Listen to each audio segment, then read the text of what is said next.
ኤንዌስ ኦኬ። አሁን የምንፈልገው የኦርቶዶክስ ጽላት ወይ ታቦት ብለው የሚሉት ይሄ ነገርየው ጽላት እንዳይባል ማነው ታቦት እንዳይባል 4 ሰው አይሸከመውም። በመጽሐፍ ቅዱሱ ታቦት ሲመዘን ውድቅ ይሆናል። የመጽሐፍ ቅዱሱ ታቦት ተብሎ የተባለው ታቦት ቤተ አደረ ስለሆነ ማለት ነው፣ ሳጥን ማለት ነው። ውድቅ ይሆናል። በእግዚአብሔር ቃል ስትመዝኑት ውድቅ ይሆናል። 4 እግር የለውም። ታቦት ለመባል መስፈርቱን አያሟላም። ይሄ አሁን በአንድ እጅ ይዘውት ፎቶ ያንሱት የኢትዮጵያ ባንዲራ ልክ ነው። ይሄን ፎቶ ነበር የፈለኩት የነበረው። ወደ እኔም ላኩት ፎቶውን በኦሪጂናልነት ፈልገዋለሁ። በኤግዚቢትነት ይቀመጥ። ኦኬ 2 የጌታ ጠረጴዛም እንዳይሉት 4 እግር የለውም። መስፈርቱን አያሟላም። ታቦት እንዳይሉት የብሉይ ኪዳን መስፈርቱን አያሟላም። በዘጸአት መጽሐፍ ምዕራፍ 25 መሰረት ውድቅ ይሆናል። የጌታም ጠረጴዛ እንዳይሉት በአንደኛ ቆሮንቶስ መልክ መጽሐፍ ምዕራፍ 10 ላይ 4 እግር የለውም። ጠረጴዛ 4 እግር አለው፣ ውድቅ ይሆናል። ጽላትም እንዳይሉት ይሄንን 10ቱ ትእዛዛት የለውም፣ ውድቅ ይሆናል። 1 2ኛ ከድንጋይ ማለት አይደለም የተሰራው። ጽላት ከድንጋይ ነው የሚሰራውና ይሄኛው ግን ከምንድነው ፊት ለፊት ላይ የምታዩት ከእንጨት ነው። ባይዘው ይሄ የሥላሴ ታቦት የሚባለው ይሄ ነው። የትኛውም ጋር ሄዱ የሥላሴ ታቦት ተብሎ የሚባለው ይሄ ነው።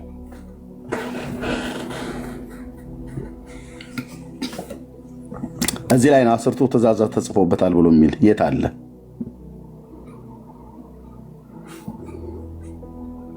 የት አለ? በዚህ ጉዳይ ላይ አንድ ከዛሬ ስንት ዓመት በፊት እንደሆነ ባላቅም አንድ ሰው የተናገርኩትን ቃል ይህ ጋር አስቀምጦታል እና እሱን ላሰማችሁ ማለት ነው። ከዛ ከኔ ንግግር ላይ ወስዶት እንደዚህ አድርጎ ጽፎት አገኘው። ጌታ ይባርካቸው እና እኔም እንደዚህ ተጠቀምኩበት ማለት ነው። አይሞላም። የጽላትም መስፈርቱንም ጽላትም አይሞላም። የጽላትም መስፈርቱንም አያሟላም። አያሟላም። ጽላቱ ማለት የቆየ ቪዲዮ መሆኑን ከምታውቁት ነገር አንዱ እዚህ ውስጥ ያኔ ከኔ ጋራ ሆነው ጌታን እናገለግላለን ብለው ሲሉ የነበሩ በኋላ ግን የዚህ የወንጌል አገልግሎት ተቃዋሚ የሆኑ የተገኙ ሰዎች ሁሉ ጭምር ታዩዋቸዋላችሁ እና በጣም የቆየ ነው ማለት ነው። መቼ እንደተናገርኩት ባላቅም ይሄን ነገር ግን በቲክቶክ ላይ ነው ገስት ገብቼ ይመስለኛል። አዎ እኔ ገስት ገብቼ ነው። ሆስቱ ማን እንደነበረ ባላስታውስም አሮን ስሙን አይናገርም። ኤኒዌይ ግን እዛ የተናገርኩት ነው። ስሙት። ለማንኛውም ድንጋይ አይደል የተቀረጸው?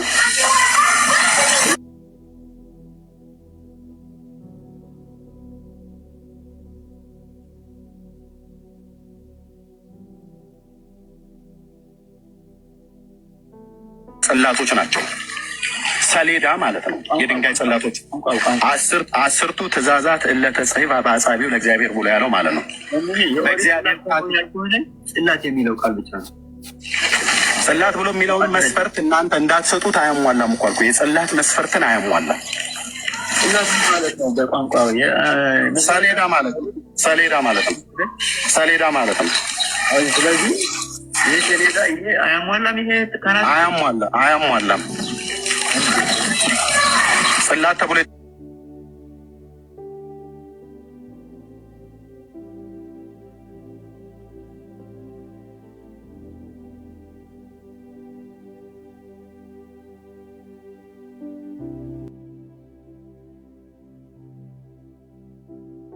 መጽሐፍ ምዕራፍ 34 ላይ ያለው የመጀመሪያውንም ጽላት እግዚአብሔር ከሁለት የድንጋይ ጽላቶችን የሰጠው በተራራው ላይ በእግዚአብሔር ጣት በእግዚአብሔር እጅ የተጠረቡ በእግዚአብሔር ጣት የተሟላ ላሳየ ፍትሄ መስፈርቱን የማያሟለበትን ላሳይ ስለፈለግኩ ነው። አሁን እናንተ መስፈርቱ የሚመዘነው በብሉይ ኪዳኑ ነው ብራዘር አይደለም። እኔ ግን በቋንቋ መስፈርት ነው የጠየቁህ እንጂ አሁን በኦሪጂናሉ ተመዘኑ ነው የኔ ሙግት። እሱ ደግሞ በዛ አትመዝነን ነው። በዛ ከመዘንከን እየሰማችሁት ከሆነ በየውስጡ ሲናገር በዛ ከመዘንከን ወድቀናል፣ ውድቅነን። እውነትህን ነው። ኦርቶዶክስ በብሉይ ኪዳኑ ከተመዘነች ውድቅ ናት። የአብርሃም አምላክ ምስክሬ ነው፣ ውድቅ ነው።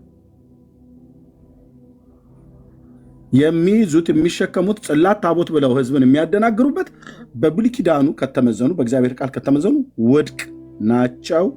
4 ነጥብ። ለዚህ ነው ይህንን አርዕስት የማይደፍሩት። 10 ዓመት ሙሉ አንድ ብቅ ያለ ቄስ፣ መምህር፣ ዲያቆን የሚባል የብለይ የለም። እታች ሆኖ እየተጽናኑ ወይ እየተናደዱ ከማየት ከመስማት በቀር ይህን ገብቶ አይ ኤርሚያስ ይሄማ ጉዳይ ትክክል አይደለም፣ መዝገበ ቃላቱ እንደዚህ ይላሉ፣ አንተ ግን የምትለው እንደዚህ ነው፣ እችን ቤተክርስቲያን ብለው አይሉ። ለምን ቢገቡ የሚወርድባቸውን የመረጃ ናዳ ያውቃሉ። ስለዚህ ታች ጥርሱን እንዳፋር ጎረምሳ እየፋቀ ይሰማል ማለት ነው። ቄሱም መምህሩም ዲያቆኑም የተባለው ከምዕመን ጀምሮ አይገቡም። ውሸት በቃ እንደ አይሰለችም ኤርሚያስ ብሎ እስኪ ይበል ገብቶ አንድ ሰው ነው የተፈለገው። እንደ ጎልያድ አንድ ሰው ነው የተፈለገው፣ የለም። ስለዚህ በዛኛው አትመዝነ ነው ክርክሩ። አሁን ጭቅጭቁ ለምንድን ነው በብሉይ ኪዳን ታቦት ብለህ በምትለው በሚባለው ነገር ለምን ተመዝነናል? በሱማ ከመዘንከን ውድቅ ነን። ለዚህ ነው ኦርቶዶክስ የምታደርገው ነገሮች። ባለፈውም ማታ ላይ ዝም ብዬ እንደ ድንገት እያየሁት ነበረ። ከማነው ከፈለገ አትናቴዎስ ጋር የነበረን ነገር ጋሚ እያየሁት ነበር፣ የተወሰነ ማለት ነው። ጥያቄና መልሶ አካባቢ ላይ ያለው እናንተ ተናደድኩን መልሼ የዛን ጊዜ እንደዛ ያልተሰማኝ አሁን ቪዲዮን ስሰማው ተናደድኩ። እንዴት ኢንተራፕት እንዳደረገኝ ወንድሞች ናቶች፣ እንዴት አላስወራ ብሎ የጥያቄና መልስ ሚዩት አድርግለት ደቂቃውን ያዝለት ብሎ አንተ ምናምን ነገር እያለ 18 ሰዓት ያወራበት የነበረው ማለት ነው። እና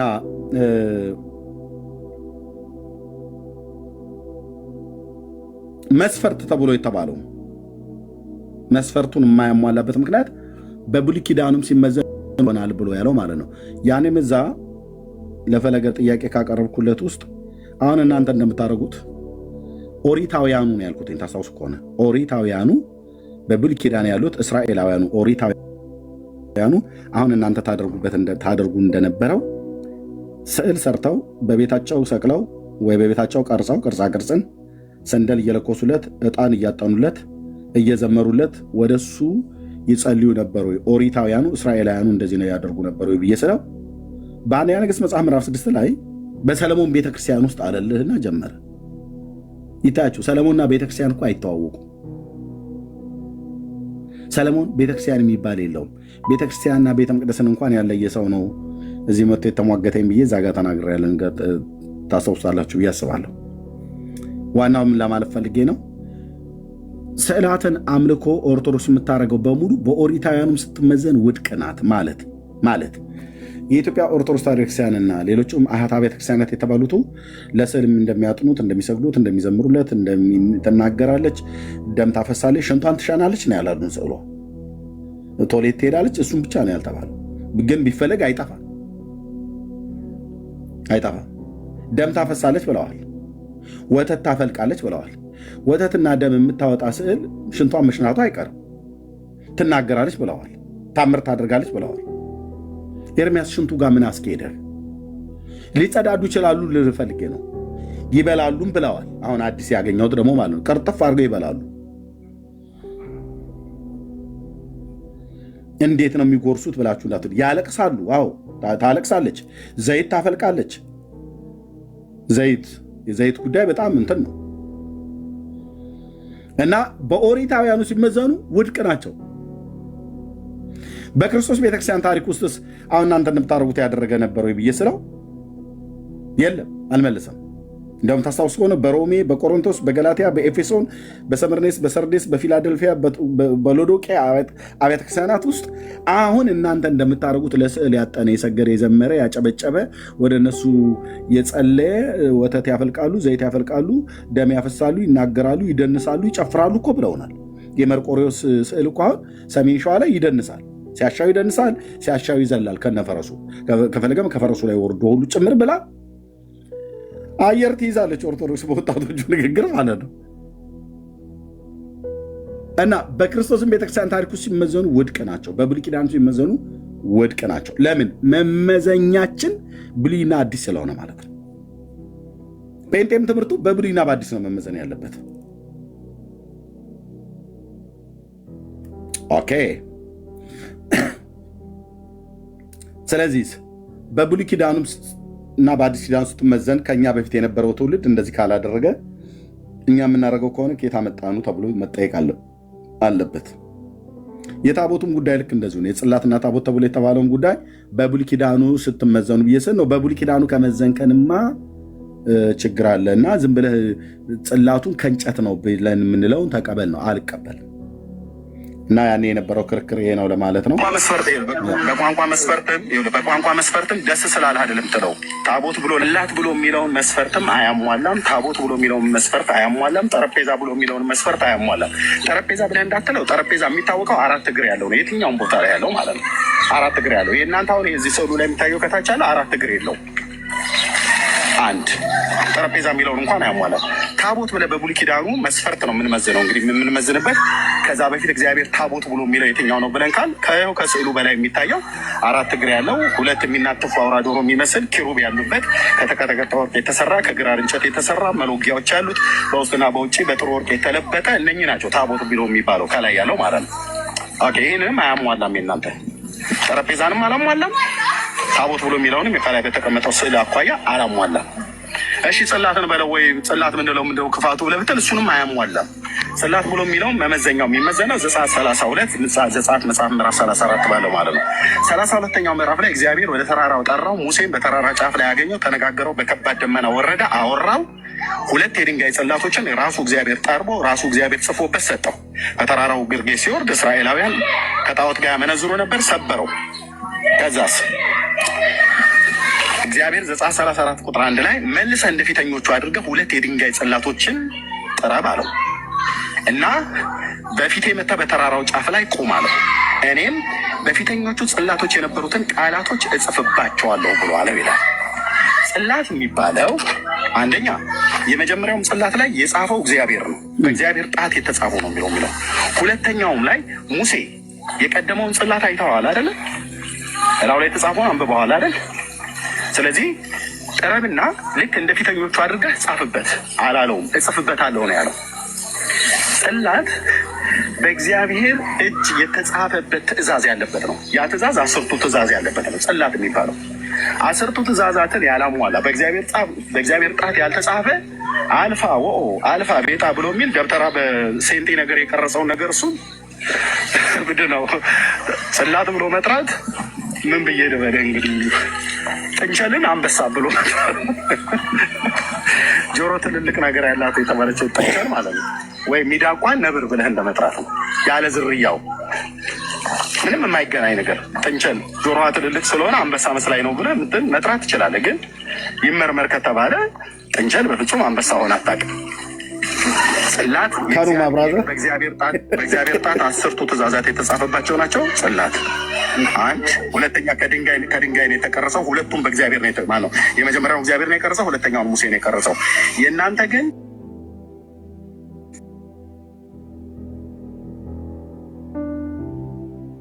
ተብሎ ተጠርቷል አልተጠራም? 2 ድንጋይ ጽላቶችን ጥረብ፣ ከዛ በተራራው ጫፍ ላይ ናና በፊቴ ቁም፣ እኔ እላው ላይ በፊተኞቹ ድንጋዮች ላይ የነበሩትን ቃላቶች እጽፍባቸዋለሁ ብሏል። አሁን ስለዚህ 10ቱ ትእዛዛት ሳይጻፍበት ጽላት ተብሎ ይጠራ ነበር። የድንጋይ ጽላት እግዚአብሔር ጥረብ ስላለ የድንጋይ ጽላት ተብሎ ይጠራል። አሁን ስለዚህ ጽላት የሚባለው 10 ትእዛዛት ስላለበት ሳይሆን ለተጠራ አይልም። የምን ሸርተት ነው? አንተ የደብተራን ጣውላ ለማጽደቅ ብለህ እግዚአብሔር ቃል የማይለውን ትላለህ እንዴ? ስርዓት ያዝ። እሺ ነውር አይደለም። ዘጸአት 34 ቁጥር 1 ላይ ዘጸአት 34 ቁጥር 1 ላይ 2 የድንጋይ ጽላቶችን ጠርበህ በፊቴ ቁም፣ በተራራው ጫፍ ላይ ውጣ፣ እኔ በፊተኞቹ ድንጋዮች ላይ የነበሩትን ሕግጋት እጽፍበታለሁ ነው ያለው። አንተ አድምጠኝ። ጽሁፉ ሳይጻፍ በፊት እና ጽሁፉ ከተጻፈ በኋላ ብለህ ልትከፋፈል አትችልም። አድመጠኛ የአምላክ ቃል ሲጀምር ይኸውልህ የአምላክ ቃል እላው ላይ ያልተጻፈበት በራሱ በእግዚአብሔር ጣት ነው ያልኩ። በሰው ጣት እንኳን 10ቱ ትእዛዛትን ብትጽፍበት በሰው ጣት እንኳን ብትጽፍበት ጽላት አይባልም። ጽላት የሚለው ቃል በዲክሽነሪ እንይበት የፈለግከውን ማየት ትችላለህ፣ ግን በዜሮ ይባዛልሃል ሞግተህ ማለት ነው።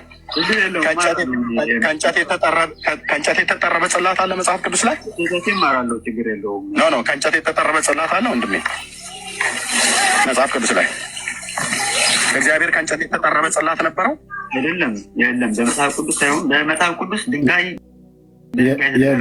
ከእንጨት የተጠረበ እኔ ጠየቁ ከእንጨት የተጠረበ ድንጋይ ከእንጨት የተጠረበ ጽላት ነበረው እግዚአብሔር በመጽሐፍ ቅዱስ ላይ አልነበረም። በቃ አልደክምም፣ ጨርሻለሁ። እግዚአብሔር አምላክ ይባርክ። ካኑማ በቃ እዚህ ያላችሁም ወገኑ የተበተው ነው። የዛሬው መልእክት ይሄ ነው። ምንም አናደርግም ከዚህ በኋላ። አንደኛ የሚገባም ሰው አይኖርም። የገባውም በሙሉ የኔ ወንድሞችና እህቶች ናቸው። ወደ ቤታችሁ ሂዱ። እቱ በሰላም የነገ ሰው ይበለን፣ የሳምንት ሰው ይበለን። ምን ልናደርግ እንቆያለን ከዚህ በኋላ? ዘኪ የለ የሚበላ ከቅዳሴ በኋላ የሚበላ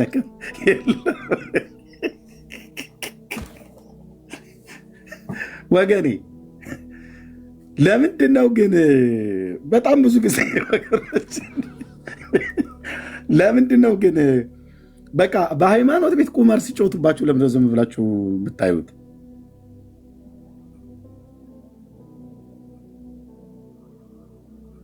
በመጽሐፍ ቅዱስ ላይ እግዚአብሔር እንደዚህ አሁን ፒክቸሩ ላይ እንደማሳየው ማለት ነው። ቴንኪዩ እህትየው ሜርሲ ተባረክ። ቤካይም ቴንኪዩ። አንተ ፎቶውን ባትልክ ኖሮ እሺ። እንዲህ አይነት ጽላት አለው እንደ እግዚአብሔር። እኔ እኮ ሊገባኝ ያልቻለው ነገር ይሄ ነው። አንድ ሰው እንኳን የሚያስረዳኝ እንዴት ይታጣል? እንደዚህ አይነት ጽላት ወይ እንዲህ አይነት ታቦት እግዚአብሔር በብሉይ ኪዳን ከሐዋርያቱ ለማን ያዘዘው? በአዲስ ኪዳን ከነቢያቱ ለማን ያዘዘው?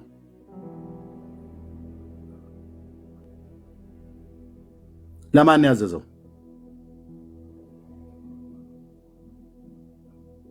ኦርቶዶክስ ቤት ውስጥ የተገኘ ነገር በሙሉ በብሉይ ኪዳን በአዲስ ኪዳን መጽሐፍት ነው መመዘን ያለበት። እኛ ጋር ጴንጤዎች ጋር የተገኘ ነገር በሙሉ በብሉይ ኪዳን በአዲስ ኪዳን መመዘን ያለበት። እኛ ወተን እኛ የእግዚአብሔርን ትእዛዝ የእግዚአብሔርን ስርዓት የቤተ መቅደሳችን አሰራር የቤተ ክርስቲያናችን ሲጀምር እኛ ቤተ መቅደስ የለንም። ይሄ እኛ አምቦ ድንጋይ የምንሰራው ከዝግባ እንጨት የምንሰራው ቤተ መቅደስ የለንም። ህንፃ ቤተክርስቲያን ተብሎ የተባለው ወይ ደግሞ የማምለኪያ አዳራሾቻችን ለምሳሌ አንድ ቤተክርስቲያን ጠርተን ለምሳሌ እንደ ቃለ ሕይወት ወይ ሙሉ ወንጌል ጠርተን ሙሉ ወንጌል ቤተክርስቲያን ይህንን የማምለኪያ አዳራሽ ቦታ ለመስራት እግዚአብሔር ለሙሴ መመሪያ አድርጎ እንደሰጠው በዛ መሰረት መመሪያ ከሰማይ መጥቶልኝ የሰራሁት ነው ይያዝልኝ ቤቱ ብላ ብትል ሙሉ ወንጌል ስርዓትሽን ያዢ ነው የምንላት። ለምን አሁን አዳራሽ እንደዚህ አድርጋችሁ ስሩ፣ በሩን በምስራቅ በኩል አዙሩት፣ የሴቶች መግቢያ በወንዶች በኩል ማነው፣ የሴቶች መግቢያ በደቡብ በኩል፣ የወንዶች መግቢያ በሰሜን፣ ካህናቱ ደግሞ በምስራቅ በኩል ይግቡ ፓስተሮቹ ብሎ የሚል ለማንም ትእዛዝ እግዚአብሔር አልሰጠምና ሙሉ ወንጌል እንደዚህ ብላ ብትል እንደ ምሳሌ ነው የምጠቅሰው የኛ ስለሆነች እንደዚህ ብላ ብትል ውድቅ ትደረጋለች። አንሰማ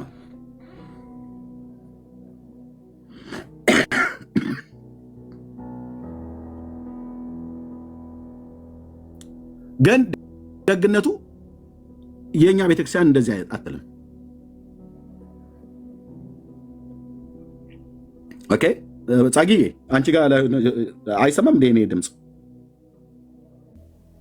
ጻጊዬ አንቺን ያንቺን ኔትወርክ አስተካክዩ ጽጌ። አይ ቲንክ ቱሊ ድምቱ ከሆነ ያለሽው ምናልባት እንደዛ ሊሆን ይችላል። ኔትወርክሽ የእንግሊዝ ኔትወርክ እንደዛ እንደ ቱሊ ድምቱ አይነት ነገር ሆኖ ከሆነ ማለት ነው።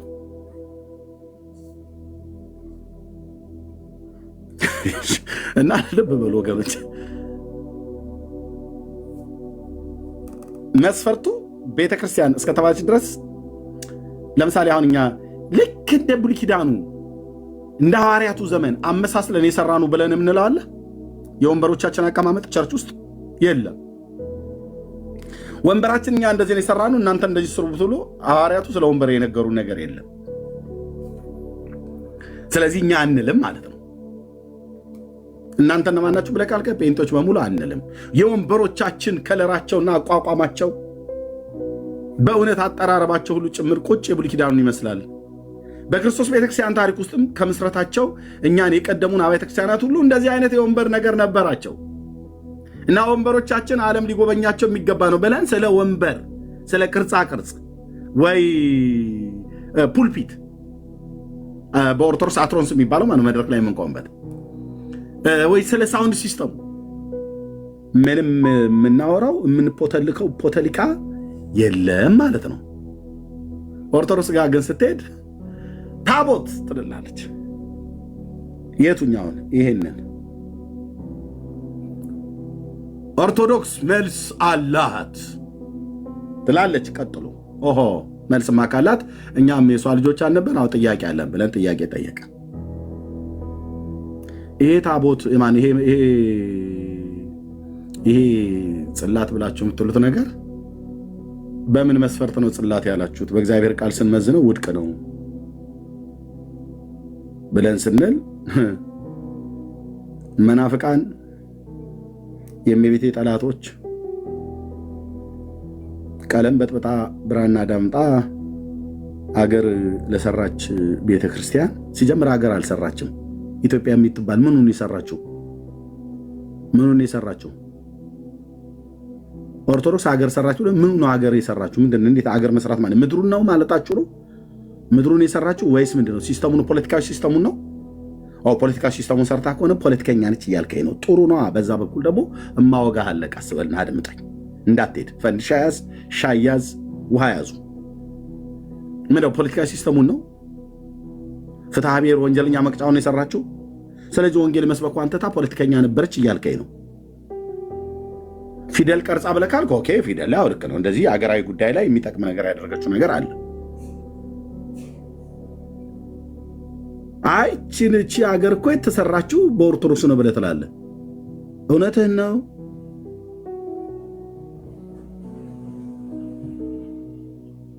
አይ ኦርቶዶክስም ስለፈቀደችልን ይመስለኛል ኢትዮጵያ ውስጥ የተወለድ ነው። እና ሲጠየቁ ቀለም በጥብጣ ብራና ዳምጣ ምናምን ነገር ብሎ ይልልህና ከጥያቄው ለመሸሽ ይከጅላሉ ማለት ነው። እንደ ኦርቶዶክስ ቤተክርስቲያን ለኢትዮጵያ አገር በጣም ብዙ ያበረከተችው ነገር እንዳለ እኛ ሕሊና ስላለን አንክድም። ግን ለተጠየቃችሁ ጥያቄ መልስ ስጡ ተብላችሁ ትባሉ በቀለም በጥብጣ ብራና ዳምጣ አገር የሰራች ቤተክርስቲያን ልታፈርሷት ምናምን ነገር የምን ማፍረስ እንዴ? ትልቅ ቤተክርስቲያን አይደለችም እንዴ? እንዴት በአንድ ሰው ጥያቄ በእኔ ጥያቄ የምትፈርስ ኦርቶዶክስ ካለች መቼስ ምን ልል እችላለሁ? ብራዘርዬ የተገነባችው ምን ላይ ነው አላላ እንዱ ዝም ብለው ነካሴ ያርጉ ክምብል የምትል ከሆነ ሄደህ ድሮም ማቋቋም ትክክል አይደለም ተብለን የምትመዘነው። አንዳንድ ዛፎች እኔ ገጠር ስላደኩ አንዳንድ ዛፎች አይታችኋቸው ከሆነ ቅርንጫፋቸው ምናምን ነገር ሁሉ አለ፣ ቅጠላቸውም አለ እና እኔ ከስር የሚበላቸው የተጣባቸው እንትን ትላትል ነገር ይኑር አይኑር አላቅም፣ ብቻ ስራቸው በውስጣቸው በሙሉ እንትን ብሎ ንፋስ ገና ጥቂት ዝም ብሎ እንደ ሰውነታችንን ለማቀዝቀዝ የምንጠቀምበት ከባድ አይደለ ንፋስ መጥቶ ፍንግል አድርጎ ሲጥላቸው ከስር የተቆረጠ ይመስል ክርክም ብሎ እንዳለ ይወድቃል። እንዴ አንድ ክንድ እንኳን እርዝመት የማይሞላ ስር ነው ያለው፣ ደግሞ የተቆረጠ ስር ነው ያለው። ስለዚህ ዛፉ ወይ ከመጀመሪያውም ይህንኑ ያህል ስር ነው ያወጣው፣ ወይ ደግሞ ያወጣውን ስር ከስር እያጨደ የጣለ የተጣባው ነገር አለ ማለት ነው። ከዚህ የተነሳ ነው ጥቂት ነገር ሲነካው ፍንግል የሚለው። አንድ ጥያቄ ሲጠየቅ ጴንጤን አንድ ጥያቄ ጠይቀው እቺ ቤተክርስቲያን በእውነት አማኑኤል ቤተክርስቲያንን አቃለ ሕይወት መሰረተ ክርስቶስም ተጨምረው ሀገር የሰሩ አብያተ ክርስቲያናት ልታፈርሳቸው ብለህ ካልክ ብራዘርዬ የቱ ጋር ነው የምንሄደው? መሰረታቸው ላይ እንሄዳለን ማለት ነው። በአንድ ሰው ጥያቄ የምትፈርስ መሰረተ ክርስቶስ ቤተክርስቲያን ካለች ብራዘር እኔ ጋር አይደለም መለፋለፍ ያለብህ የመሰረተ ክርስቶስ ቤተክርስቲያን መስረታዋ ላይ ነው። በአንድ ሰው ጥያቄ የምትፈርስ ሙሉ ወንጌል ካለች ችግሩ ያለው ጠያቂው ጋር አይደለም፣ ተጠያቂ የሆነቿ ቤተክርስቲያን ጋር ነው ችግር ያለው። እንዴት አንድ ጥያቄ ተጠይቀ ትፈርሳለች? በአንድ ሰው ጥያቄ የምትፈርስ ኦርቶዶክስ ትፈርሳለች ብለህ የምትላት ኦርቶዶክስ ካለች ችግሩ ያለው ጠያቂው ጋር ሳይሆን የተመሰረተችዋ ቤተክርስቲያን የተባለችው ጋር ነው። ከመሰረቷ ተቆርጣለች ማለት ነው። ስሯ ከታች ታጭዷል ማለት ነው። አንድ ተነስታ አልገባኝም ጥያቄ በታቦትና በጽላት ጉዳይ መልስ ይመለስልኝ ብሎ ንስሐ አባቷን ስትጠይቅ እችን ቤተክርስቲያን ልታፈርሷት በግራ በቀኝ ተነሳችሁ አይደል መናፍቃን፣ በስንዴ የመጣችሁ በሰልባጅ የመጣችሁ ብለህ አጣጥለህ ልታፈርሷት ብለህ ካል እንዴት አንዲት እህት በጌታ ያመነች እህት ጥያቄ ስለጠየቀች ኦርቶዶክስ ትፈርሳለች? በአጭሩ መልስ ማለት ያለባችሁ መልስ የለንም ነው። መልስ የለንም። ከዚህ ይልቅ የጴንጤዎች ጥያቄ አደገኛ የሆነ ጥያቄ። ይህን እውነቱን ልንገራችሁና ወደ ወንድሞችም ወደ እህቶችም ሄድ። የጴንጤዎች ጥያቄ አደገኛ ጥያቄ ነው። ለምንድነው አደገኛ ጥያቄ የሚያሰኘው? ይሄ ጴንጤው የሚባል የእኔ ቤተሰብ ቤቱን ዘግቶ መጽሐፍ ቅዱስ ያነብልሃል። ስራው ይሄ ነው። እየሰማችሁ ነው? ካቶሊክ፣ አይሁዳውያን፣ ኦርቶዶክስ የምትባሉ ሌሎች ሃይማኖት፣ ይሄ ጴንጤው የሚባለው የኔ ማህበረሰብ የኔ ወገን ቤቱን ዘግቶ በተናጥል መጽሐፍ ቅዱስ ሲያነብ ነው የሚውለው። ቤተ ክርስቲያንም ሄዶ የሚቀርብለት ምግብ ይሄው ነው። መንፈሳዊ መብል መጽሐፍ ቅዱስ ነው። በረከቱ አይደርብንና የእናታችን የወለተ ጴጥሮስ የተወለዱበት የተጸነሱበት ያረጉበት የተንከባለሉበት ቀን ነው እየተባለ እንዲህ አይነት ዲስኩር አይወራም ማለት ነው እኛ ጋር። እና ኤርሚ ምንም አይደብራችሁም? እንዴት ታዲያ ሁሉ ቀን ሰኞም፣ ማክሰኞም፣ ሮብም፣ ሐሙስም ኢየሱስ፣ እግዚአብሔር፣ መንፈስ ቅዱስ፣ እግዚአብሔር አብ፣ ሥላሴ እየተባለ ነው ሁሉ ቀን እናንተ ጋር ትመርጥ? አዎ አይደብረንም? አይደብረንም። ለምን? እግዚአብሔር ማለዳ ማለዳ አዲስ ነው። የቃሉ ፍቺ ደግሞ ዕለት ዕለት ስለሚያበራልን በመንፈስ ቅዱስ ኃይል በተሰጣቸው ጸጋ ዕለት ዕለት ይሰብኩናል። አየህ፣ በአፋችን ያጎርሱናል ማለት ነው። ቤት ቁጭ ብላ ጠርጋ ቤት ዘግቶ ጠርጎ የሚበላው በረከት እና ቢኒ እና መሲና ጽዮን፣ ኤፍሬምና መቅዲ ቸርች ሲመጡ ደግሞ ፓስተሮቹ ደግሞ ያው ይጀምራል ማለት ነው። የፈረደበት መጽሐፍ ቅዱስ አንልም። እኛ ጋር ፍርጃ አይደለም መጽሐፍ ቅዱስ፣ እኛ ጋር ፍርጃ አይደለም። የአምላካችን የእግዚአብሔር ሕያው ቃል ማለት ነው። አይ ላቭ ጴንጤ በእውነት ተው እባክህ። እውነቴን እኮ የምልህ በደንብ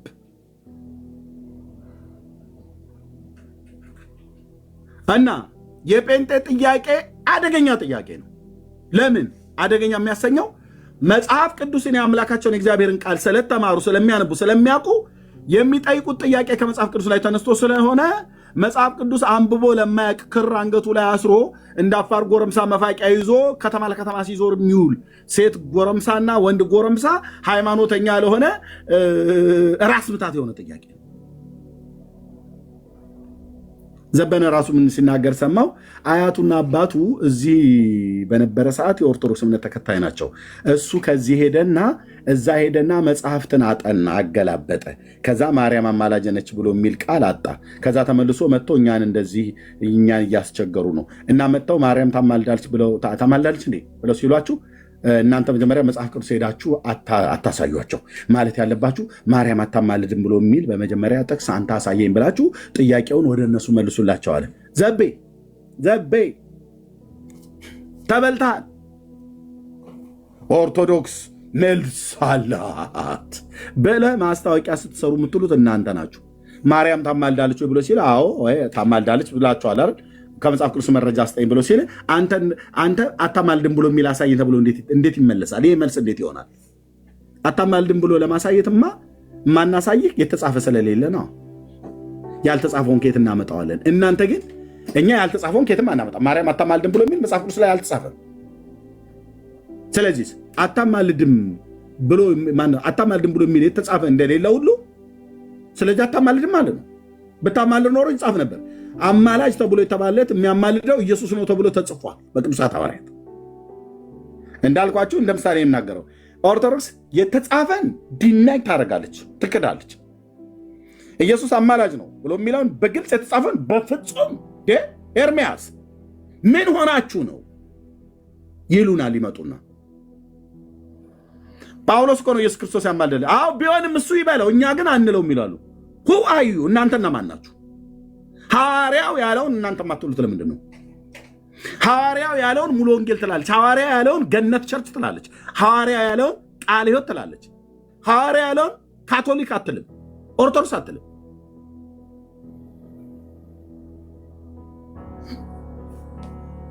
እኛ ግን አንለውም ይላል። አንተን ልሰዋ ታዲያ ጳውሎስን እና ጥያቄ ስጠይቋችሁ ወደ መጽሐፍ ቅዱስ ከመሄዳችሁ በፊት ለማሳየት ከመሮጣችሁ በፊት እናንተ ራሳችሁ ጠይቋቸው ብሎ ደግሞ ኮቶ የሚናገረው የት ነው? ሚዲያ ላይ ነው። እኛም አውቀናል ጉድጓድ ምሰናል ብላ የሚል የአይጥ ተረት አያቴ የነገረችኛለ። በኦሮሚያ የነገረችኝ ግን መርሶ ሲርባ የሚባል ማለት ነው። እና እኛም አውቀናል ጉድጓድ ምሰናል ብላለች። የድመትና የአይጥ ምንድነው ሰርግ ተደርጎ ምናምን ነገር ብላ ያለችው ማለት ነው። ዘቤ ያው ገብቶናል። እኛም አውቀናል ጉድጓድ ምሰናል እያላችሁን እንደሆነ ለተጠየቃችሁ ጥያቄ መልስ አምጡ።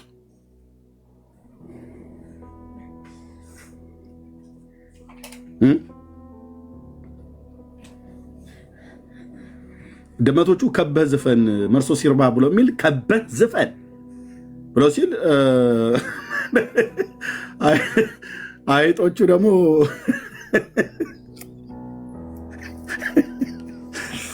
እሺ ዲኔ እንደዚህ አይነት እኮ አንተ አባባ ተስፋ በእውነት አያቴ ነገረች ማለት ነው።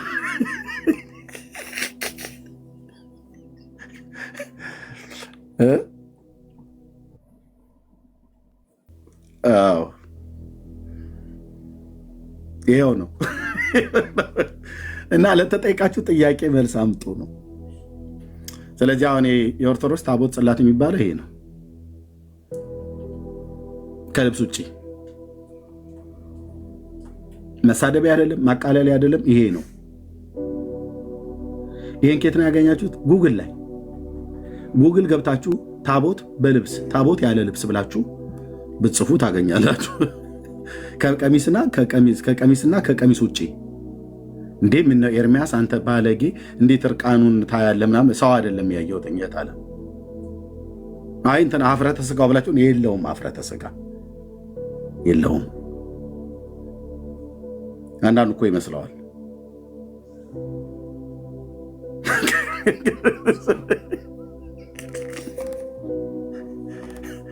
ሰው ነው ራቁቱን አጡ የተባለው እንጂ ነገርየው ይህንን ይመስላል ማለት ነው።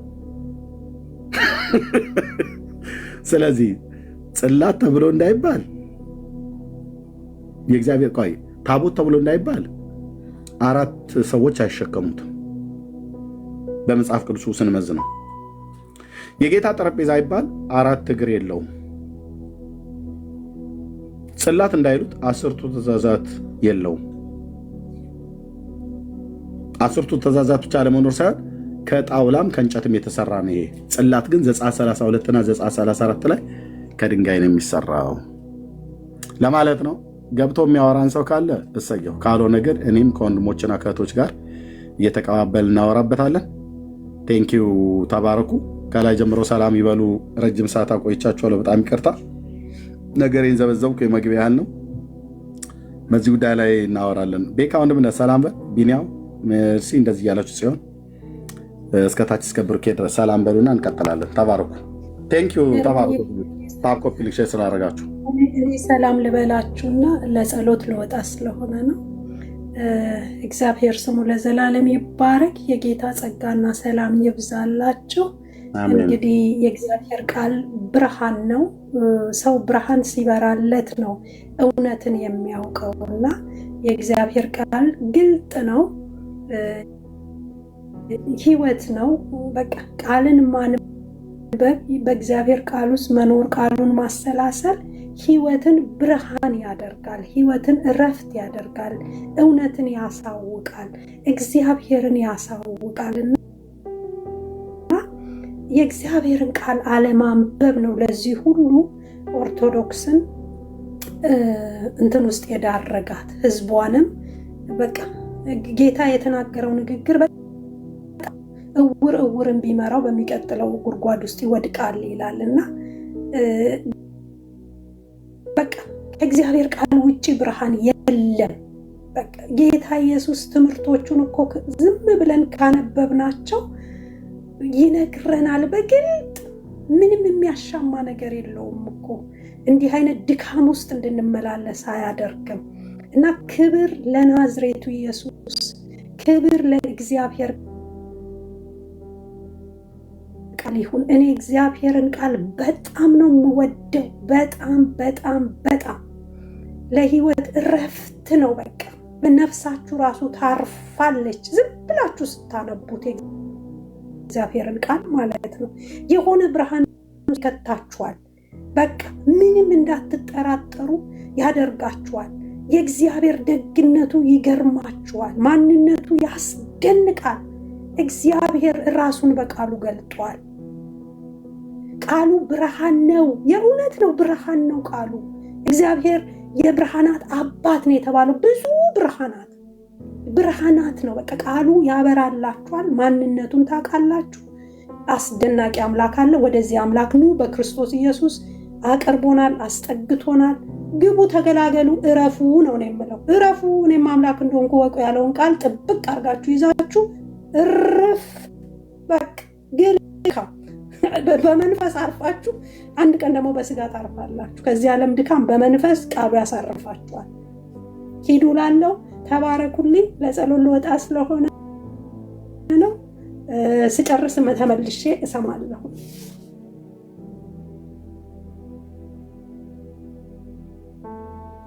እሺ፣ ተባረክ ታችን ጸጋ ይብዛልሽ። እሺ ቤካ ሰላም በሉ። ከላይ ጥያቄ ያላቸው ሰዎች ስላሉ ጥያቄ እንቀበላለን።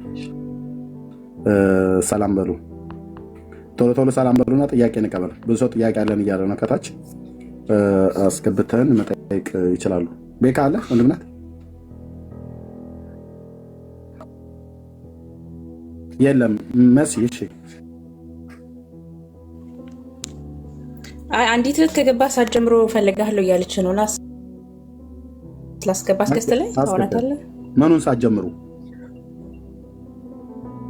ከገባ ሰዓት ጀምሮ ኤርሚ እየፈልጋለሁ ፕሊዝ እያለች ነው በኮሜንት አስገባች።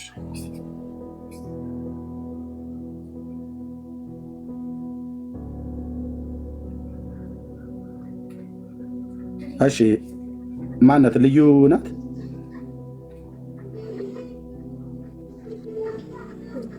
እህትየው ልዩ ናት? ኤርሚ እሷ ናት። እሺ ሰላም ኤርሚዬ፣ እንዴት ነህ? ደህና ነኝ ጌታ ይመስገን። እግዚአብሔር ጸጋና ሰላም በእናንተ ላይ ይሁን። አሜን። እንዴት ናችሁ? ሁላችሁም እዚህ ላይቭ ላይ ያላችሁ ሰዎች እንዴት ናችሁ? ደህና ነኝ ጌታ ይባርክ። ኤርሚዬ፣ እኔ በጌታ ከሆንኩኝ ትንሽ ቅርብ ጊዜ ነው ማለት ነገር ማወቅ እፈልጋለሁና በባለፈው ላይቭ ላይ አናግሬ ነበር ከቤተሰቦቼ ጋር በጌታ በመሆኔ ምክንያት ብዙ ነገር አልፌያለሁ። ማለት ግንኙነታችን ተቋርጧል፣ ድጋሚ ቀብሬ ላይ እንዳትቆም ምናምን ብለውኛል ብዬ ጸልየልኛል። ላይቭ ላይ ነግሬ ነበርና አሁን ደግሞ ትንሽ ከነሱ ጋር መወያየት ያለብን ጉዳይ ላይ ደረስን፣ በዚህ በሃይማኖት ጉዳይና ከአንተ ውጪ አንተን እያየሁ ነው። ከበፊትም ላይቭህን በደንብ ነበር ማየው። ብዙ ነገር የሚያውቁት ባንተ ነው፣ እንድነቃም የሚሆንኩት ባንተ ነውና ብዙ ነገር እንድታግዘኝ በውስጥ መስመር አሁን ደግሞ ከነሱ ጋርም ሲሆንም ሙሉ ሆኜ ብዙ ነገር ማወቅ የምፈልጋቸው ጥያቄዎች አሉኝ። እነሱንም የምትሰጠኝንም ትምህርት ተምሬ እነሱንም ወደ ጌቴ ማምጣት እፈልጋለሁ። በሞራል ነው እነሱ ጌቴን ሰብኬ ማምጣት የምፈልገውና ከዚህ በላይ ደግሞ ሙሉ መሆን እፈልጋለሁ። ወይ አባቴ ቆይ የት ሀገር የምትኖሪው? ሙሉ መሆን ስለምፈልግ ነው ኤርሚዬ። የት ሀገር የምትኖሪው? ኢትዮጵያ ነው የምኖረው። ኢትዮጵያ። ስልክ ጽፈሽልኛል? አልጻፍኩልህም። ልጻፍልህ ከስር አሁን ነው። በዚህ አይደለም ውስጥ ሜሴጅ እዚህ ጋር ከጻፍሽ ሁሉም ሰው ያው በውስጥ ሜሴጅ ላይ ጻፊልኝ። ኮረዳት ነው ትሽልሻል። በየትኛውም ጊዜ እኔ ጋር ውጭ ሀገር ስለምኖር ሰዓታችን ይለያያል። የ10 ሰዓት ልዩነት አለ። ታገኛለሽ። ካልሆነም ደግሞ ነብርክዬ አሉ ኢትዮጵያ እዚህ ማለት ልናገኝሽ ይችላለን። ግን እኔ በጣም ፈቃደኛ ነኝ። ከፈለጉ ንስሐ አባታቸውን አምጥተው እሳቸው ባሉበት ቤተሰቦች ሊያወሩሽ ከፈለጉ እኔ እንደውለሽልኝ ላወራቸው እችላለሁ። ያ ቴንኪው እህታችን። አመሰግናለሁ። እንድትባረኩልኝ።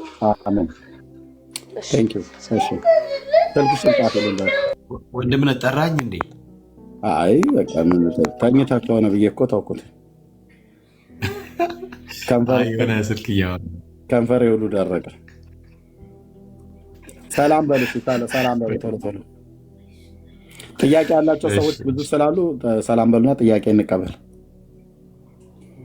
ያ ጥያቄ ላይ ብቻ እናተኩር፣ ችግር የለውም። በቃ ሰላምታ ሁሌም ማለት ተባረኩ። ያ ቅር እንዳትሰኙ ብዬ እንጂ ብዙዎቻችሁ እዚህ አብረን ምናገረግር ስለሆነ ችግር የለውም። በኋላ ወይ ልታወሩ ሰጡ እንላለን። እሺ ኢትዮጵያን ላቭ ሰላም እርምዬ፣ እንዴት ነሽ እህታችን? እግዚአብሔር ይመስገን። አሜን። በጌታ ሁኛለሁ። በጌታ ነኝ። ሁኛለሁ ብቻ ሳይሆን ነኝ። አሜሪካ ሀገር ያለሽ እህት ነሽ አይደል? አዎ። በቅርብ ግን ተቀበልሽው? አዎ። እና ያው ልጆቼ እኔ ሳልሆን እነሱ ሆኑ በቃ ቤታቸው ውስጥ ማለት ነው። ለውጭ ሀገር ስትኖር እግዚአብሔርን ቃል እንዲፈራ ብለህ መጽሐፍ ቅዱስ ነው የምትሰጥ እና መጽሐፍ ቅዱስ እያነበቡ በጣም ይሞግቱኝ ነበር። አሁን ጥያቄ የሆነብኝ እንደዚህ የሆነ ቲቪ ላይ ምናምን ሲያዩ አሁን ይሁሉ ታቦት የሚለው አንድ ነው እንድሰራ የተፈቀደለት። ከእስራኤል ከወሰዳችሁት ይህን ሁሉ ኮፒ የታመጣችሁት አሰራሩስ እንዴት ሰው እንደዚህ በአንድ ሰው ይሸከመዋል እያሉ በቃ ጥያቄ ይጠይቆኛል። አይ ዝም ብሎ ስህተት ነው ስል እንዴት ስህተቱ ነው ከተዩኖች ምን አይነት ጭንቅላት ነበረሽ የሚል ጥያቄ እያመጡብኝ ስለሆን ለዚህ የምትረዳኝ መልስ ካለ ለማለት ነው። ልጆችሽ ኦርቶዶክስ ናቸው? አይደሉም፣ በጌታ ናቸው። አዎ ያው ራሳቸው በመጽሐፍ ቅዱስ የተቀበሉ ከእኔ ቤቱ ነው ጴንጤ ያሳደግኩ። እኔ ኦርቶዶክስ ናቸው እያልኩ ጴንጤ ነበር ለካ ያሳደግኩት። እግዚኦ እግዚኦ እግዚኦ! የሚገርም ነው። አንቺ ወተትና ዳቦ እንጀራ እየጋገርሽ ትሰጫለሽ። ኦርቶዶክስ ነሽ፣ ኦርቶዶክስ ናቸው ብለሽ ስትይ ልጆችሽ ግን መጽሐፍ ቅዱስ እያነበቡ ኦልሬዲ ፔንት ሆነዋል። እንዴት እና በጣም ብዙ ጥያቄ ጠይቁኝ ነበር በፊትም። እንደውም አንዴ መጽሐፉ ዝም ካለ ዝም ያለኝ የ10 ዓመት ልጅ እያለ ወንዱ ልጅ አሁን 23 ዓመቱ ነው። መጽሐፍ ቅዱስ ዝም ካለ ምን በያለሽ? ዝም በያለኝ። ይሄ የዘመኑ ሐዋርያ ነው። ታዲያ ይሄ የዘመኑ ሐዋርያ ነው። በቃ የአንዳንድ ነገር መልስ ስሰጥ በፊት እያለው መልስ ስሰጠው የታመጣሽው አማርኛውን አቅርቢልና እንግሊዝኛ ይሄ እንዲህ ነው ነው ስለው ማሚ በቃ መጽሐፉ ዝም ካለ አንቺም ዝም ነው ማለት ያለብሽ፣ አንቺን አጨምር ይለኝ ነበር። ዋው! አሁን በቃ ጥያቄ የሆነ በቃ ስህተት ነው ምናምን ስላቸው እንዴት ስህተት ስታመልክ ይህን ሁሉ ዓመት ቆየሽ? እንዴት አይቆጭሽም? ምን መለሽላቸው ታዲያ? ይቆጨኛል፣ በቃ ጨለማ አሳውሮኝ ነበር ነው ያልኩት። ሌላ ምን መልስ አለኝ? እየሰማችሁ ነው ወገኖች? ልጆች ወላጆቻቸውን መጠየቅ ጀመሩ ማለት መጽሐፍ ቅዱስ እያነበቡ። እናት ናት፣ ወልዳለች፣ አርግዛ፣ አጥብታ፣ አጥባ፣ አሳድጋ፣ ወጥ ሰርታ፣ ምግብ አብስላ የምትመግባቸው ልጆቿ እሷ የኦርቶዶክስ እምነት ተከታይ በቅርብ በጌታ የተቀበለችው ባይዘው ያስታውሳታለሁ። እና አሁን ጥያቄው ቤት ውስጥ ምንም እንኳን በጌታ እንደሆነች አሁን ቢያውቁም ትናንትና ግን ምን እየሰራሽ ነበረ የሚል ማለት ነው። ምን ነበር ስታምኝ የነበረው? አየ እግዚአብሔር ትውልድ አስነሳ ማለት እንደዚህ ነው። አሁን የእሷ ልጆች እንዴት የተባረኩ ናቸው። ምን እንዳለ ታውቃለህ? የ10 ዓመት ልጅ ማለት ከ10 ዓመት በፊት የ10 ዓመት ልጅ ማለት ነው። የአሁን የ23 ዓመት ብላ ያለችው መጽሐፉ ዝም ባለበት ዝም በይ። በቃ ይህን እኮ ነው እግዚአብሔር የሚፈልገው። እንዲህ አይነት ትውልድ እግዚአብሔር የሚፈልገው። አሁን እግዚአብሔር ከሰማይ እንደ ሰው አንጀቴ ቅቤ ጠጣ እንደሚል ምንም ጥርጥር የለኝም። እንደ ሰው ነው ያልኩ እንደ ምሳሌ እንጂ ጌታ ቅቤ ይጠጣል ማለት አይደለም ወይ አንጀት ብሎ ሲል በሜታፎሪክ በተነገረ ካልሆነ በስተቀር እንደዛ ነው ያልኩ አይደለም ማለት ነው። በቃ ትውልድ አገኘው። ቃሌ ዝም ባለበት ዝም የሚል ዝም ባላለበት ዝም የማይል የሚናገርልኝ ትውልድ አገኘው። ምንኛ ብሩካን የሆኑ ልጆች ናቸው።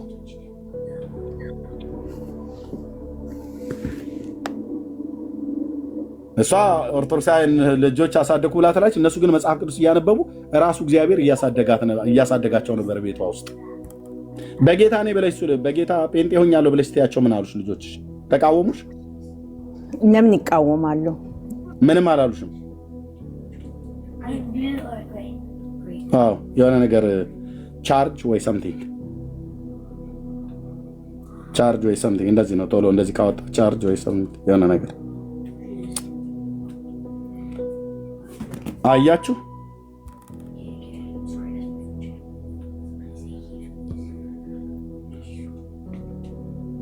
እሷ ኦርቶዶክሳዊ ልጆች አሳደኩ ብላ ስትል እነሱ ግን ለጌታ አድገውለታል። ቤት ውስጥ ሆነው መጽሐፍ ቅዱስ እያነበቡ ደስ አይል?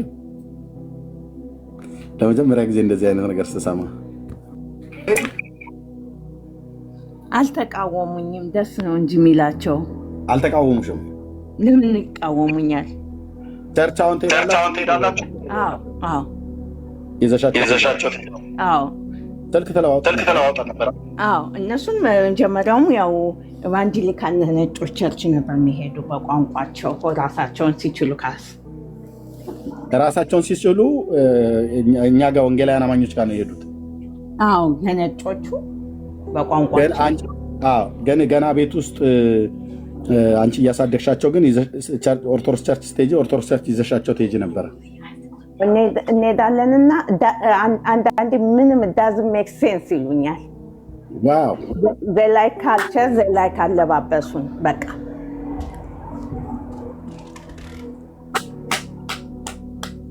እንደዚህ አይነት ተሳማረን። በቃ አሁን እነዚህ ብራዘር ራሱ እግዚአብሔር ይኸውልህ በትውልድና በትውልድ መካከል እግዚአብሔር እንደዚህ ነው ትውልድን የሚከፍለው። አዎ አሜሪካ ሀገር ነው ውጭ ሀገር ላይ ተንሱ ለጸሎት እግዚኦ ተሳለነ ብለህ ብትለው ምኑ ነው የሚገባው? ምኑ ነው ሴንስ የሚያደርገው?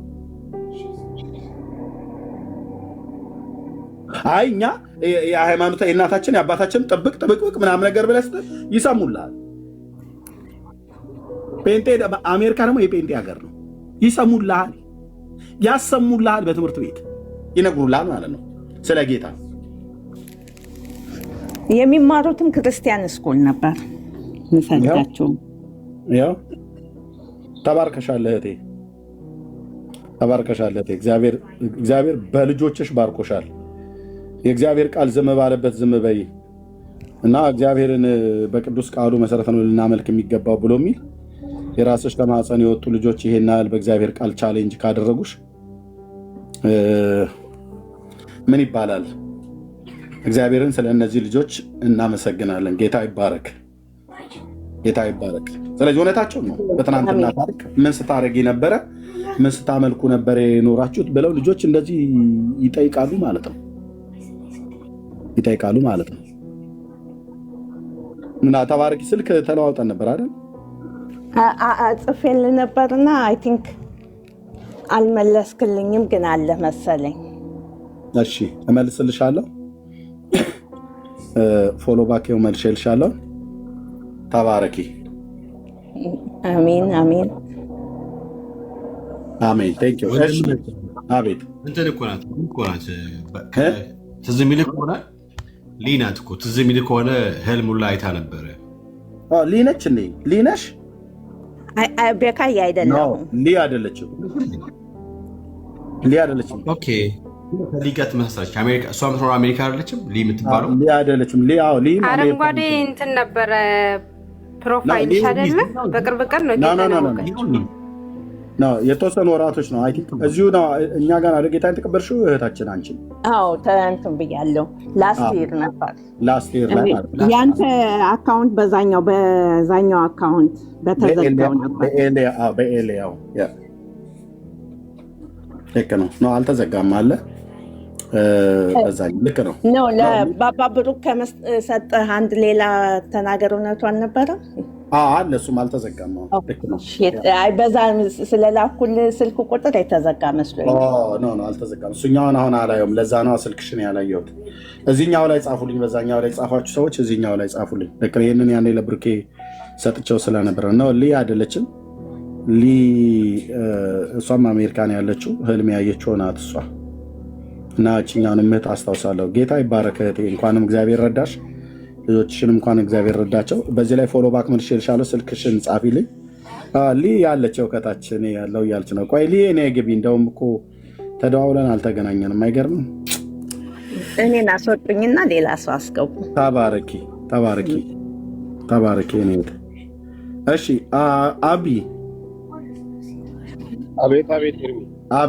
አብይ ነው። እሺ እንዴት ነህ? እግዚአብሔር ይባረክ። ሰላም ነኝ።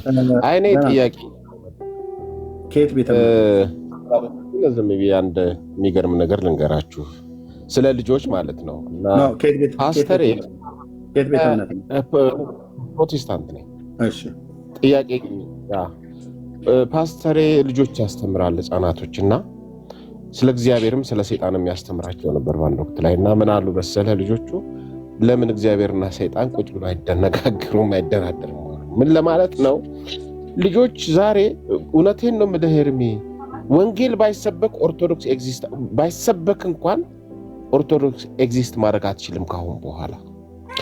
በጣም ጥያቄ የሚጠይቁ ልጆች ናቸው እየተነሱ ያሉት አዳዲሶቹ ጄኔሬሽኖች፣ በተለይ ትናንሾቹ። ወንጌል ባይሰበክ እኮ ነው የምልህ ኤርሚ፣ ምንም ወንጌል ባይሰበክ ኢትዮጵያ ውስጥም ዓለም ላይም ኦርቶዶክስ ተቀባይነት አይኖራትም።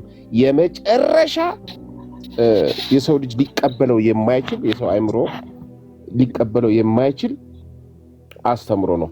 ኤኒዌይ በዚህ አልፈዋለሁ። የኔ ጥያቄ ምን መሰለህ ኤርሚ፣ ሁልጊዜ ስለ ታቦት ስታስተምር የበቀለች የአሮን በትርንና የእንትንን ትረሳታለህ። ረስተው ከሆነ አላውቅም፣ ሪማይንድ ላደርግህ ነው። የመና ያለበት መሶብ ሁለተኛ እዚሁ ላይ ሆኖ ሪሊ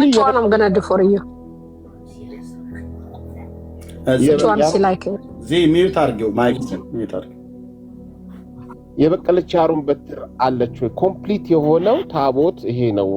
እኔ ሳነብ ዘጸአት ላይ የማገኘው ይሄ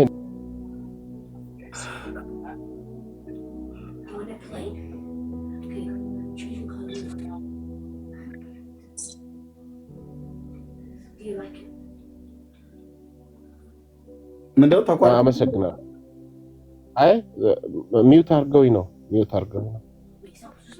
እሺ ሰምተህ ምንድነው? የበቀለች አሮን በትርና መና ኮምፕሊት የሆነ ታቦት የበቀለች አሮን በትርና የመና ያለበት መሶብ ነው ያለበት እና ሪሊ የበቀለች አሮን በትር እዛ ውስጥ እንደነበረች ነው አንደርስታንድ ማድረገው። ምናልባት የተጠራጠሩት በቅላ እዛ ውስጥ ተቀምጣለች ወይ ያቺ አሮን በትር ነው ወይ? ወደ አማርኛው ሲተረጉሙት ትንሽ እንትን ብለዋል። በደንብ አልተረጎሙት ይሆናል ብዬ አስቤም ነበር። ይሄን እንድትመልስልኝ ነው ኤርሚ። አመሰግናለሁ። በቃ ታቻው ኦኬ። ሙሉን ስናገር ምናልባት ካልሰማ እንጂ የበቀለች የአሮን በትር ዘጸአት ማለት ዘኍልቍ መጽሐፍ ምዕራፍ 17 እንደዚሁም በዘጸአት መጽሐፍ ምዕራፍ 18 ይመስለኛል 18 ላይ የጎሞር የተባለችው መና የተቀመጠባት 17 በ18 መና የተቀመጠበት ጎሞር የተባለው አለ። ማሰሮ ቢጤ አይነት ነገር ናት። ግን ዕብራውያን ላይ ወደኛ አምጥተው ሲተረጉሙት መሶበ ወርቅ ተብሏል። እና እነሱን እኔ ዘንግቻቸው አላውቅም። እነኚህ ነገሮች የነበሩበት ጊዜ ነበረ ከዛ በኋላ ደግሞ በቃ ከታቦቱ ጋር ዲሳፒር ሲሆን አብሮ ጠፍቷል ማለት ነው። ኦርቶዶክስን አሁን የበቀለች የአሮን በትርና መና የተቀመጠበት የወርቅ ምንድነው የወርቅ ብሎ የሚለው እንኳን እዚህ ዕብራውያን ላይ ነው። ጎሞር የተባለው እዛ ብሉይ ኪዳን ላይ ያለው ማሰሮና የበቀለችው የአሮን በትር አለሽ ወይ ብሎ ከመጠየቅ በፊት በውስጡ ያለውን ከመጠየቃችን በፊት ራሱ ታቦቱስ የሚባለው የብሉይ ኪዳኑ አላት ወይ ነው ነገርየው። አለ ወይ ነው? የላትም። አለ ብላ ትላለች ግን የላትም። አለ ብላ ትላለች ለትውልድ የማታሳየው 3000 ዓመት ሙሉ የሌላትን አለኝ እያለች እየተናገረች ህዝብ የሚያምናት ማለት ኦርቶዶክስ ናት። የሌለ ነገር አለኝ ትላለች። የላትም አለኝ ግን ትላለች። የሌለ ነገር አለኝ ብላ ስትል የምትታመን ቤተክርስቲያን ኦርቶዶክስ ናት በህዝቦቿ።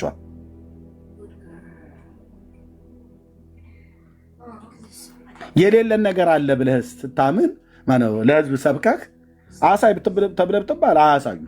የለም 3000 ዓመት ሙሉ በምድራችን ላይ አለ ብላ ትላለች ግን የላትም።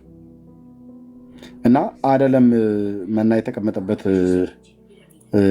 ጎሞሩን ወይ ደግሞ መሶበ ወርቅ ተብሎ የተባለው እና የበቀለች የአሮን በትርን አይደለም ራሱም ነገርየውም ታቦቱም የላትም ነው ብለን አለኝ ብላ የምትለውም ነገር ሁሉ በሙሉ ያው እንደዚህ በፒክቸር ላይ እንደሚታየው ሆኗል ያን ነው። ግን በሚመጡ ሰዓት ላይ ሊያወሩ የሚችሉ ሰዎች በሚመጡ ሰዓት ላይ ነገሩን በደንብ እያጠናከርን ስንሄድ ወደዛ ሁሉ እንመጣለን።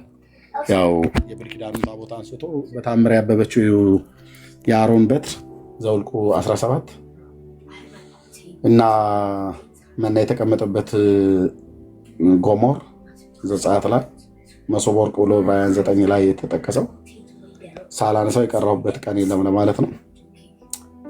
ጌታ ይባረክ። ስለዚህ እስካሁን የለም ታውቃላችሁ፣ ኦርቶዶክሳውያን የገባ ማለት ነው። ለብርክዬ ልስጠው። ሌሎች ካላችሁ መጠየቅ ትችላላችሁ። ቁርስ ልበላ ነው። ብርኬ ቤቱን ምራው፣ ተነጋገሩበት። ሌሎችም እህቶችም ወንድሞችም ማለት ነው። ያው ጽላት ተብሎ እንዳይባል ከእንጨት የተሰራ ነው። ጽላት ደግሞ ከእንጨት አይሰራም። በመጽሐፍ ቅዱሱ ከድንጋይ ነው። ጽላት ተብሎ እንዳይባል 10ቱ ትእዛዛት የለውም።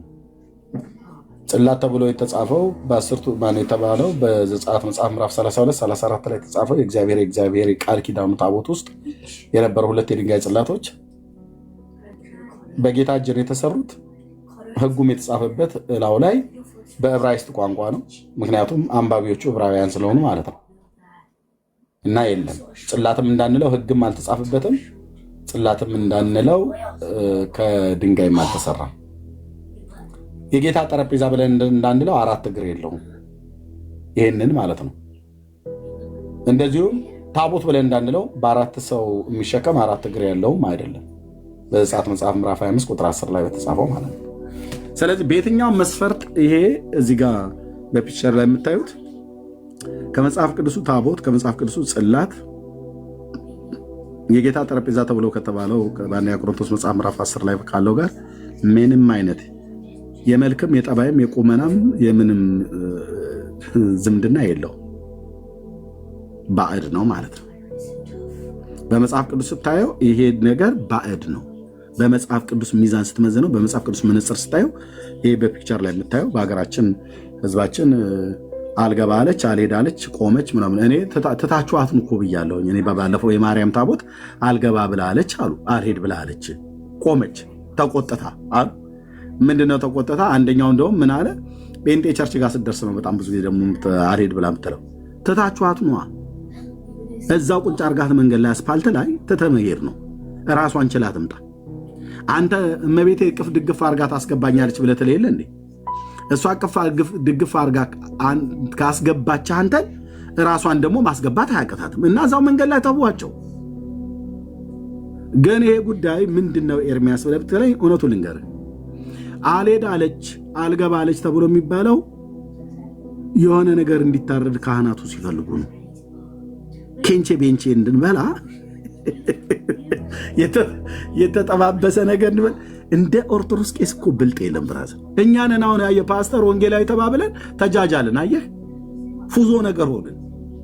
ጴንጤን አሁን አልገባ አለች፣ አልሄድ አለች፣ አልወጣ አለ፣ እምቢ አለ ብለን የምንላችሁ ነገር የለም። ለምን? መጽሐፍ ቅዱስ አንብቡ አልናችሁ። መጽሐፍ ቅዱስ አነበባችሁ፣ ነቃችሁ። አየህ አንተ የምትተኛ ንቃ፣ ከሙታንም ተነሳ፣ ክርስቶስም ያበራልሃል ብሎ ስለተባለ አሁን እዚህ በሙሉ ብርሃን የበራለት ትውልድ ነው። እና ጌታ አልሄድ አለ ብዬ ብል የት ማጋ መቼ ነው ብለም ጠይቀኝ። እንደ ኦርቶዶክሳውያኑ አሜን አትሉም እኮ ጴንጤዎች። ችግራችሁ ደግሞ አንዱ ይሄ ነው። እዛ እኮ በሙሉ ለተባለው ነገር አሜን ነው። ጸሎቶ ታግዘኝ፣ ቡራኬ ድረሰኝ ነው ብለው የሚሉት።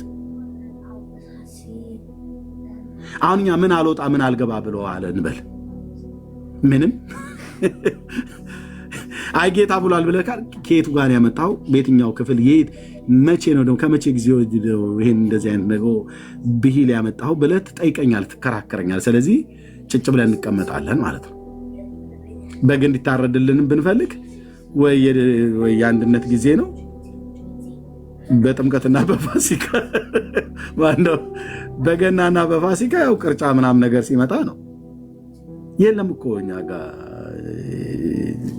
ጴንጤው ቤት አካባቢ የለ ደጀ ሰላም የላችሁ፣ ሰንበቴ ቤት የላችሁ። እና እውነት እኮ ሆድን እኮ ላሰበ ሰው ጴንጤ ጋር ምን ያደርግ ይቀመጣል?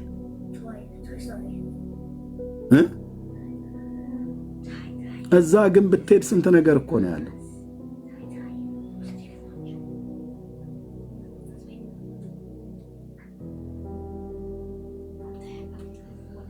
ቀድሰው ሲወጡ ከንፈራቸው እንዳንተ እንዳይ ለካህናቱ አፍ ማሟሻ ተብሎ ስንት አይነት ዳቦ ነው የሚመጣል? እርድ ያለበት ዳቦ ይመጣልሃል፣ እርድ የሌለበት ነጩ ይመጣልሃል፣ ጥቁር ይመጣል፣ የተፈተገ ስንዴ ይመጣል፣ ያልተፈተገ ደግሞ ከነ አሰሩ ጭምር እንደዚሁ። አንዳንድ ጊዜ እንክርዳዱ ጭንቅላቱ ሁሉ ብቅ ያለ ዳቦ ሁሉ ይመጣል። አላማርጠህ የምትሸልጠው። እዚህ ግን ምንም አማርጠህ የምትለው ነገር የለም።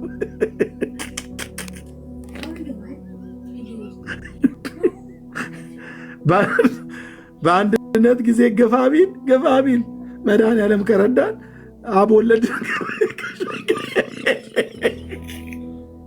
እንዴ እኔ ሆዴን ባስ ምን አድርጋለሁ? ከጴንጤ ጋዚ የምዳረቀው እዛው ብራዘር የራእይኪ አይነ ሞት እያልኩኝ እዛው ቋንጅሌን ይዤ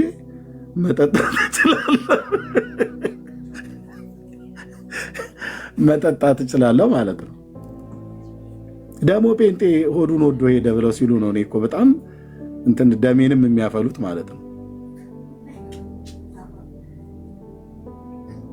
ጴንጤ ሆዱን ወዶ ነው የወጣው ከዚህ ቤተክርስቲያን። ሆዳቸውን ወደው ወጡ ይላል። እኔ አንዱ የኦርቶዶክስ ቤተክርስቲያን ዲያቆን ነበርኩ። ሆድ ነው ብላ ያልከኝ ብራዘር፣ ይኸው ጴንጤ ቤት ድፍን 27 ዓመት ሞላኝ። 3 10 ዓመታት ልሞላ ነው። የለም ጌታ ነው ያለው። ወንጌል ይሰብኩሃል። ደግሞ እንደዚህ ይበላም ከተባለ ወስደው ጥምቢራ እስኪዞር ድረስ ያበሉሃል። ጉዳዩ ቤተክርስቲያን ሄደስ ስለ ሆዳችን ስለምንበላው ነገር አይደለም የምናስበው። ለነፍሳችን የሚበላውን መብል ግን አይ ላቭ ጴንጤ ይሰጡናል ማለት ነው። እግዚአብሔርን ቃል እንጂ የትናንትና ይህን ትዝታ ባስብ አንተ ስንት አይነት ዳቦ ስንት አይነት እኮ ወጥ እኮ ነው የሚመጣው። ስንት አይነት ወጥ እኮ አልኩ።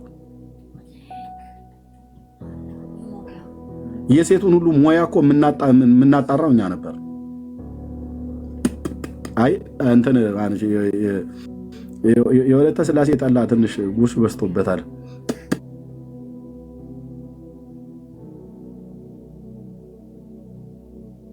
ጥያን እየጠፋን እስኪ አጸደ ማርያምን እስኪ ቅዱት የማን ነው? አጸደ ማርያምን የኔ መንሳይ ልጅ ነው።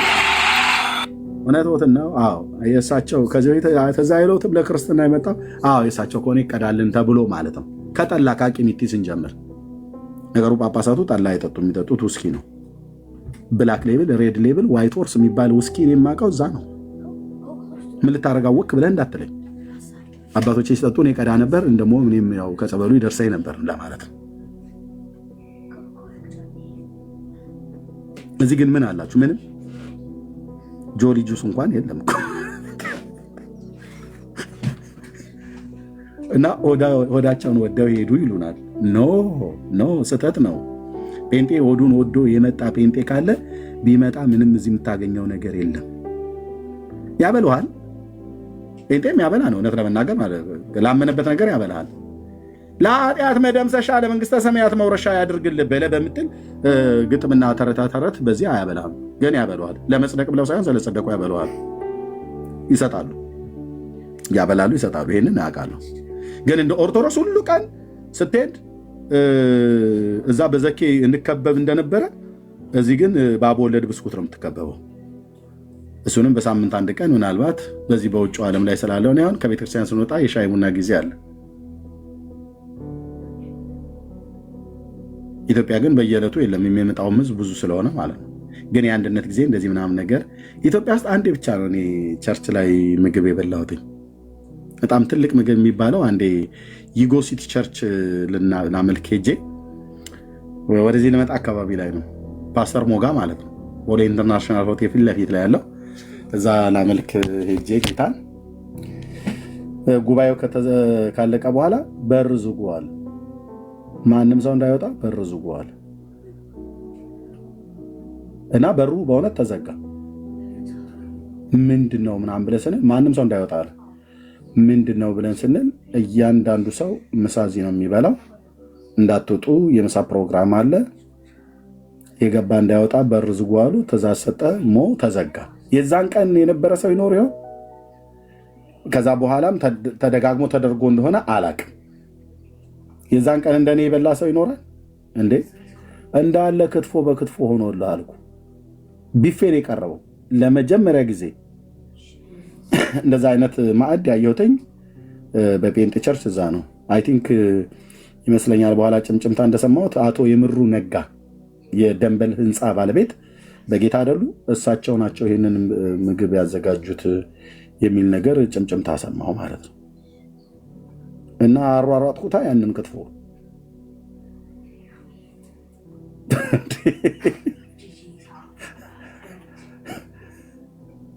አለ። ዛሬ በረከት አለ።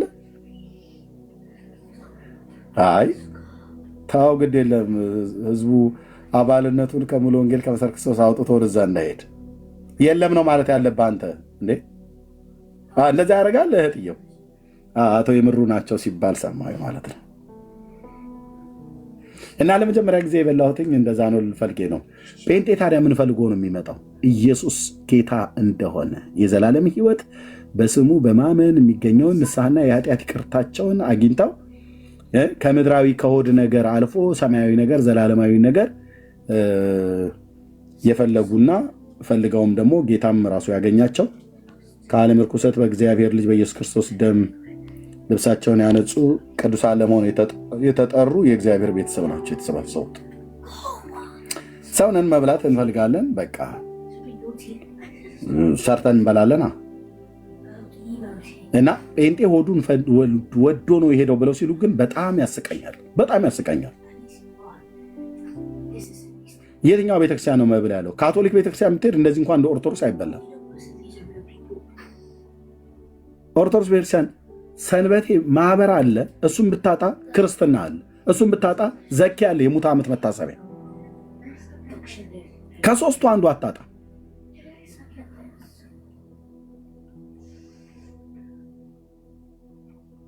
የቁም ፍታት ምናምን ነገር ብለው ሁሉ በህይወት ያለ ሰው ሁሉ ማለት ነው። ስለዚህ ሰው ለመብላት ከፈለገ እውነት ለመናገር የዚህ ምድር የሆድ ነገር የምትፈልጉ ከሆነ ጌታ ምስክር የዘላለም ህይወት አልፈልግም ሆድ ነው የምፈልገው ብለህ ካልክ እንደምንም ተጣጥረህ የኦርቶዶክስ ዲያቆን ወይ ቄስ ወይ መርጌታ ሁን። ከዓመት እስከ ዓመት ከወር እስከ ወር ትበላለህ፣ መጨረሻም ትበላለህ ማለት ነው በሲኦል። ሳይድ ኢፌክቱን ነው የምነግርህ። እዚህ ትበላለህ ዘኬ፣ በሲኦል ግን ነፍስህን ታስበላለህ። አይ የምድሩ እዚሁ ይቅርብኝ እኔ እሱን አይደለም የምፈልገው ሰርቼ እበላለሁ በምድሬ ምናምን ነገር ብሎ የሚለው እሱን ብለህ የምትል ከሆነ ግን የዘላለም ሕይወት እፈልጋለሁ ብለህ ካልክ ግን ና ወደ ጌታ ወደ ኢየሱስ ወደ ኢየሱስ ደጉ ጌታ የዋሁ ጌታ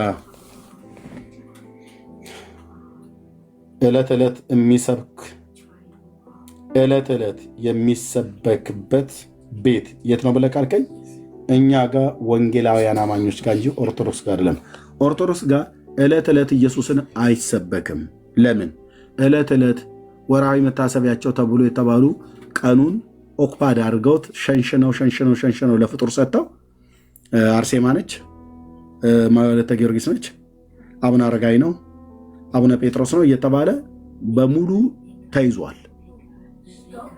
እኛ ጋር ግን መተህ ዛሬ የዓመቱ ፓስተር አስረግድ ነው፣ የሚቀጥለው ቀን ደግሞ ትዝ ይልሃል እዛ የቃለ ሕይወቱ ቤተክርስቲያን አባት የነበሩት ወደ ጌታ ሄዱት የእሳቸው የሙት ዓመት መታሰቢያ ነው የሚባል እንዲህ አይነት ኮተት የለንም። 4 ነጥብ ጴንጤ መሆኔ የለም። የሞቱ ወደ ጌታ ሄዱ አባቶች ሳይኖሩን ቀርተው እንዳይመስልህ አሉ። በእምነታቸው የተፈተኑ ጌታም በዘመናቸው ወንጌልን አገልግለው ያንቀላፉ። የእሳቸው ግን ሙት ዓመት መታሰቢያ ነው ብለን ከበሮ የምንደልቀው ሻማ የምናበራለት ዕለታቸውን እያሰብን በረከታቸው ይደርብን በረከቷ ይደርብን ብለን የምንለው የለም። ለዚህ አይ ላቭ ጴንጤ ብለው ብዬ የምለው ለዚህ ነው። በቃ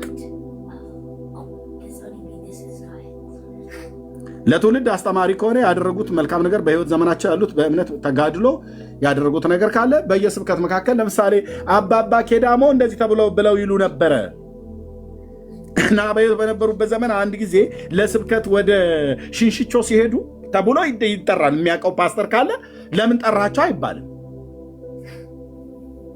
በመከራው ጊዜ ያኔ በእስር ቤት ነበሩ።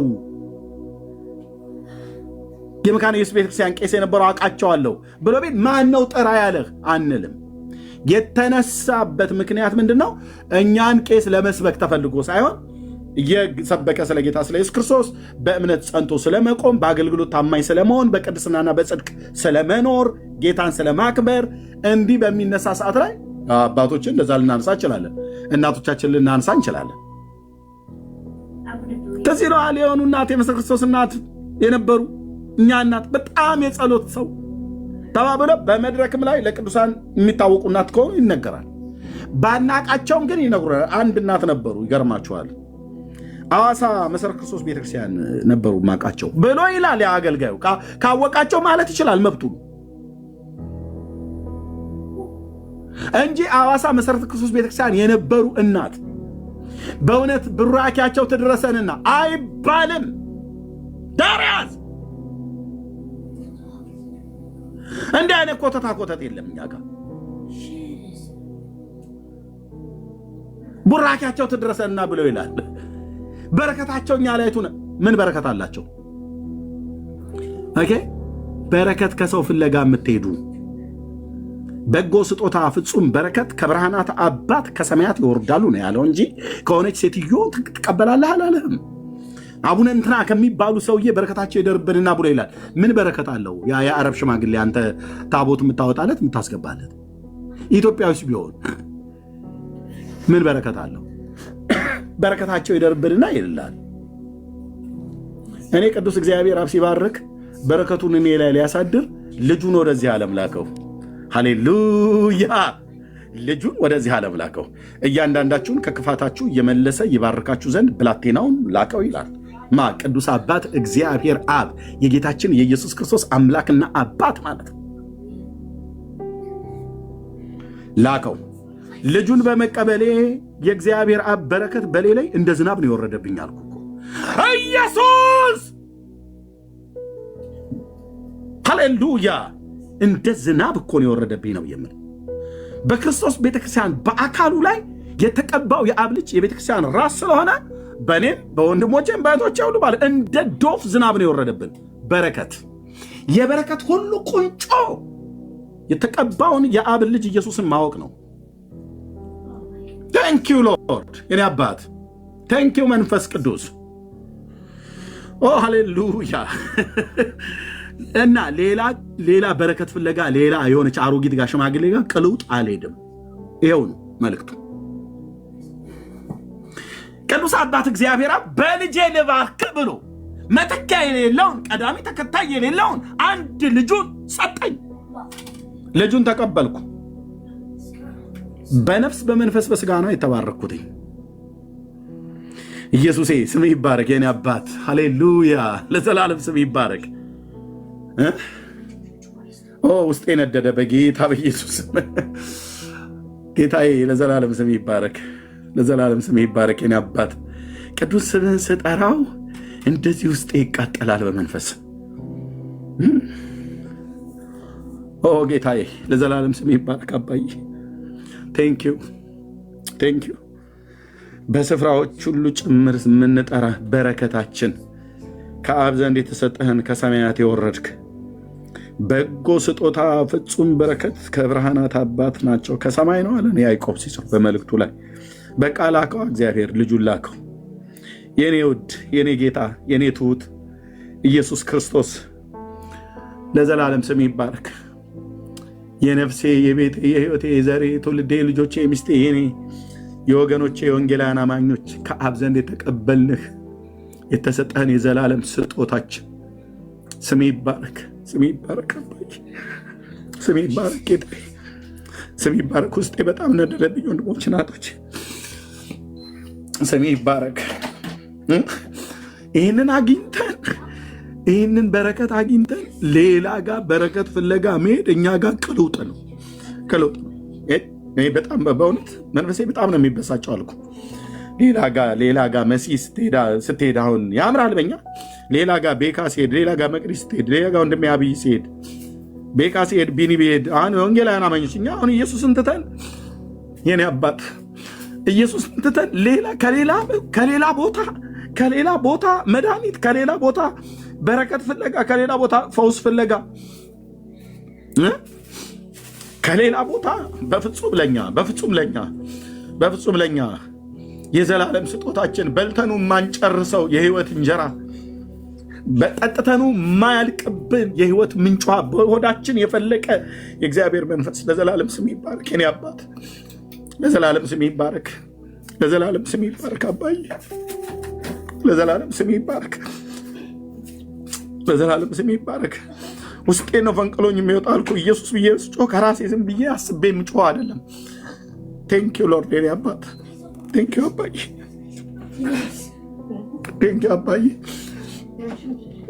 የእግዚአብሔር ልጅ ለዘላለም ስም ይባረክ። እግዚአብሔር ሲባርከን በቃ ልጁን የሰጠን ልጁ ስላለኝ ሁሉ አለኝ። ኢየሱስ ስላለኝ ሁሉ አለኝ። ኢየሱስ ስላለሽ ሁሉ አለሽ። ኢየሱስ ስላለ ሁሉ አለህ፣ ሁሉ አለህ። እሱ ሳይኖራቸው ሌላ ነገር አለን ብለው ከሚሉ ሰዎች ይልቅ እሱ ኖረን ሌላው ነገር ባይኖረን ይበልጣል። የእግዚአብሔር ልጅ ይበልጣል። ስሜ ይባረክ የኔ አባት ኢየሱስ ክርስቶስ። ቅዱስ የሆንከው ጌታ፣ ገናና የሆንከው ጌታ፣ የእኛ ንጉሥ፣ የእኛ አባት፣ የእኛ ታላቅ ወንድም፣ በኩራችን፣ ሊቀ ካህናችን፣ የመስዋዕት በጋችን፣ የታረድክልን እስከ ሞት ድረስ የወደድከን፣ ለፍቅር ወረት የሌለ በጸጋ ባለጠግነት አዳንከን፣ በምሕረት ባለጠግነት ማርከን፣ በፍቅር ባለጠግነት ለዘላለም ወደድከን። የወደዳቸውን እስከ መጨረሻ ወደዳቸው ተብሎ እንደተጻፈ ለዘላለም ወደድከን። ስንወድቅ ታነሳናለህ፣ ስንስት ትመልሰናለህ፣ ስንሰበር ትጠግነናለህ። ሩቅ አይደለም፣ ካለንበት አለህ። እኛ ካለንበት አለህ። በውስጣችን በመንፈሳችን ውስጥ ነው ያለው። እናውቃለን። ዓለም አያውቅም፣ እኔ ግን አውቃለሁ። ዓለም አያውቅም፣ ወንድሞቼ እናቶቼ ግን ስለተቀበሉህ ከአንዱ መንፈስ ስለጠጣን እናውቃለን። የሥላሴ ሦስተኛው አካል የሆንከው ጌታ መንፈስ ቅዱስ እናውቃለን። ቴንኪው ሎርድ የኔ አባት። ዘር ትውልዴ ይገዛልህ። እንዲህ እያወራው ምላሴ ከትናጋይ ጋር ትጣበቅ። የዘመኔ ቁጥር ይላል ኢየሱስ ክርስቶስ። የትናንትና ደጀ ሰላም ላይ ከአጋንንት ጋር ሲያድር የነበረ ዲያቆን እንዳልኩ ዳቦና ጠላ እያማረጥኩ ጠጣ የነበረ እዚህ በምድር ለሆዴ በልቼ በሰማይ ዘላለሜ ሊበላ ነበር። ደረሰልኝ በህይወቴ ግማሽ ላይ እንኳን ሳልደርስ ማለት ነው። በ20 ዓመቴ አካባቢ ነው የደረሰልኝ ጌታዬ ኢየሱስ ለዘላለም ስሙ ይባረክ። አይቆጨኝም። ከዚህ በኋላ ምን ያህል ዘመን እንደምኖር ባላቅም ግን አይቆጨኝም። እስካሁን ላለሁበት ልጆች ወልጃለሁ። ለልጆቼ ሁሉ ነግሬያቸዋለሁ። ኢየሱስ ነው የኛ ቤት ባለውለታ። የሚያበላን የሚያጠጣን በህይወት የሚያኖረን የሚያስገባን ደህንነታችን ህይወታችን የዘመናችን ቁጥር ትንፋሽና መንገዳችንን በእጁ የያዘ ከእናታችን ማህፀን ጀምሮ የሰራን የፈጠረን ሁሉ በእርሱ የሆነ ከሆነም እንኳን አንዳች ያለ እርሱ ያልሆነ በሰባቱ የወርቅ መቅረዞች መካከል የሚመላለሰው የእግዚአብሔር ልጅ እኔ ህይወት ውስጥ በእኔ ቤተሰብ ውስጥ ንጉስ ነው፣ ጌታ ነው፣ አዳኝ ነው፣ ህይወት ነው፣ ህይወት ነው፣ ህይወት ነው፣ ህይወት ነው። ኢየሱስ ህይወት ነው። የቤቴ ራስ ነው።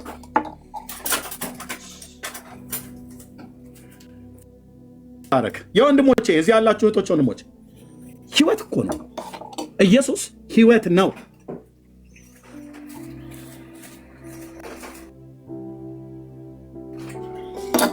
ሌሎቹ ሌሎች ናቸው።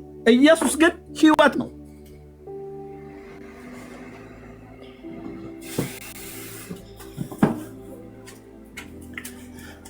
ቴንኪው የኔ ጌታ።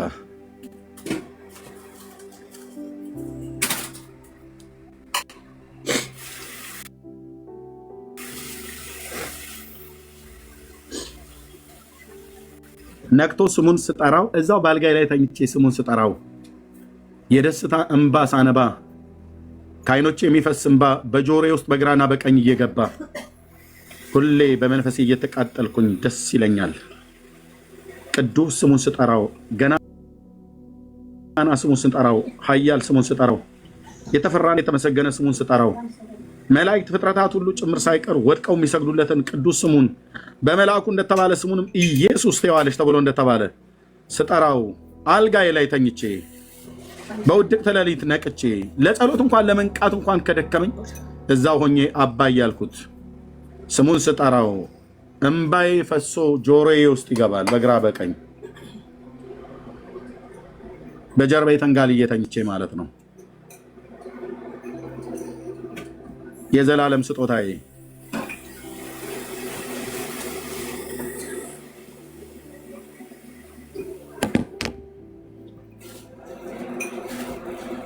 ቴንክ ዩ ሎርድ። ጌታ ይባረክ። ስለዚህ መባረክ ተፈልጉ ከሆነ ከፍጡር በረከትን አትፈልግ፣ ከፍጡር በረከትን አትፈልግ እና ከብርሃናት አባት ከሰማያዊ የተባለው የብርሃናት አባት ቅዱስ እግዚአብሔር አብ ልጁ ልኮልሃል በረከት አድርጎ እሱን ተቀበለው። በነፍስም በመንፈስም በስጋም ትባረካለህ።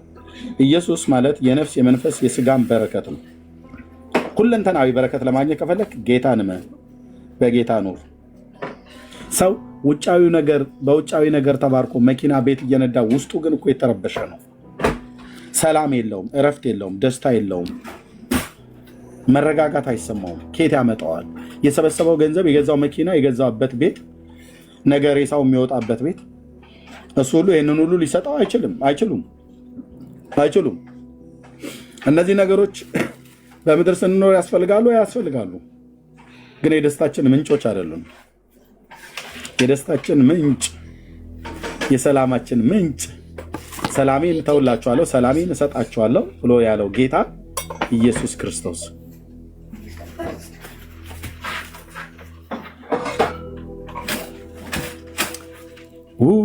የኔ አባት ኢየሱስ ክርስቶስ በረከታችን ነው። ጸጋና ሰላም ይብዛላችሁ። እንደምነት ብርክ እየቀጥሉ ቴንክ ዩ። አይገቡም። እናንተ የምታወሩት ነገር ካለ ማውራት ትችላላችሁ። ሌሎችም እህቶች ወንድሞች እንዲያወሩ ስጣቸው። ተባረኩ። ብርክ ያለ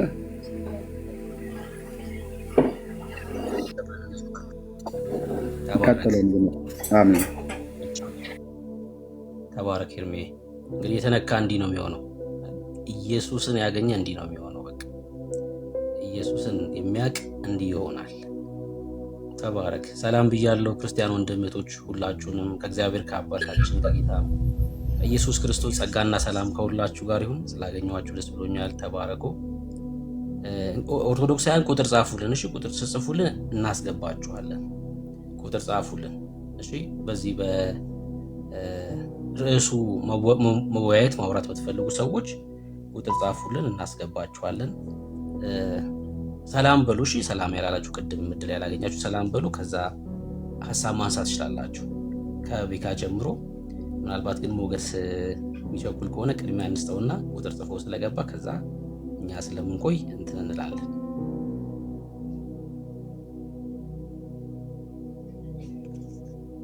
ሞገስ እንኳን ደህና መጣህ። ብሩክዬ ወንድሜ ይሰማል? ትሰማለህ በደንብ። እንዴት ነህ? በእናትህ ሰላም ብላችሁ ነው የገባሁት። የምወዳችሁ በጣም በቃ የምወዳችሁ ወንድሞቼ ኤርቢቲ፣ ብሩኬ፣ ቤካ፣ ቢኒ ሁላችሁም በቃ በጣም ወዳችኋለሁ። በጣም የተባረከ ነው። ያው እግዚአብሔር ጸጋውን ያብዛላችሁ። ኤርሚ አለ እየሰማኝ ነው? ሞገስ ኤርሚ ወንድሜ እንዴት ነህ ብራዘር? እግዚአብሔር ይባርክ። በጣም ደህና ነኝ። አሜን አሜን። አንዳንዴ እንደዚህ እየገባሁ እንኳን ሰላም ብላቸው ጥሩ ነው ብዬ ነው። ቴንክ ዩ ብራዘር። እንዴት ናችሁ? ሰላም ናችሁ? ሁላችሁ ደህና ነን። ሞገስ አንተ እንዴት ነህ? ቤተሰብ ሁሉ ሰላም? ሰላም ነው፣ ሁሉም ሰላም ነው። ቡርኬ እየቀረበ ነው አይደል? ቡርኬ አዎ እየቀረበ ነው። ቀርቧል አይደል? ቡርኬ ይችላል። አዎ ደውልኝ እስቲ ደውልኝ። እልክልሃለሁ ኢንቪቴሽኑን እልክልሃለሁ። እሺ እሺ። ኤርሚ በቃ ሰላም ልላችሁ ብዬ ነው። ሁላችሁንም በጣም ነው የምወዳችሁ። እደውልልሃለሁ። በጣም እሺ እሺ ወንድሞቼ ተባረኩ። ብሩኬ ተባረክ። እሺ ብሩኬ ተባረኩ።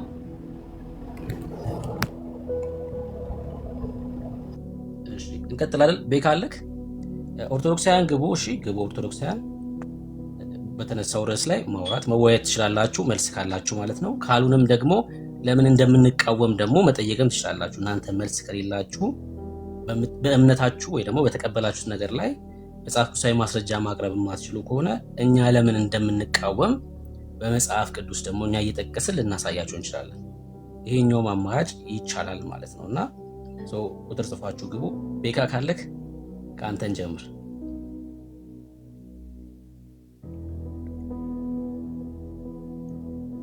እሺ ፓፓ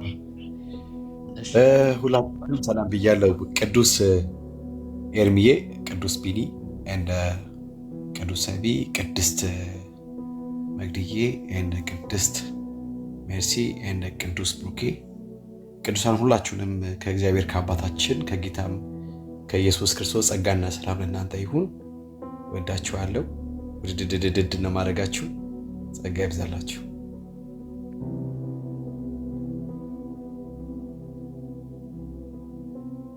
እሺ ሀሳብ ማንሳት የምትፈልጉም በዛው መቀጠል ትችላላችሁ። እሺ ሰላም ብላችሁ ቤካ በተነሳው ርዕስ ላይ ሀሳብ መስጠት ምናምን የምትፈልጉ ከሆነ ማለት ነው እድል ልስጥና ካልሆነ እንቀጥል።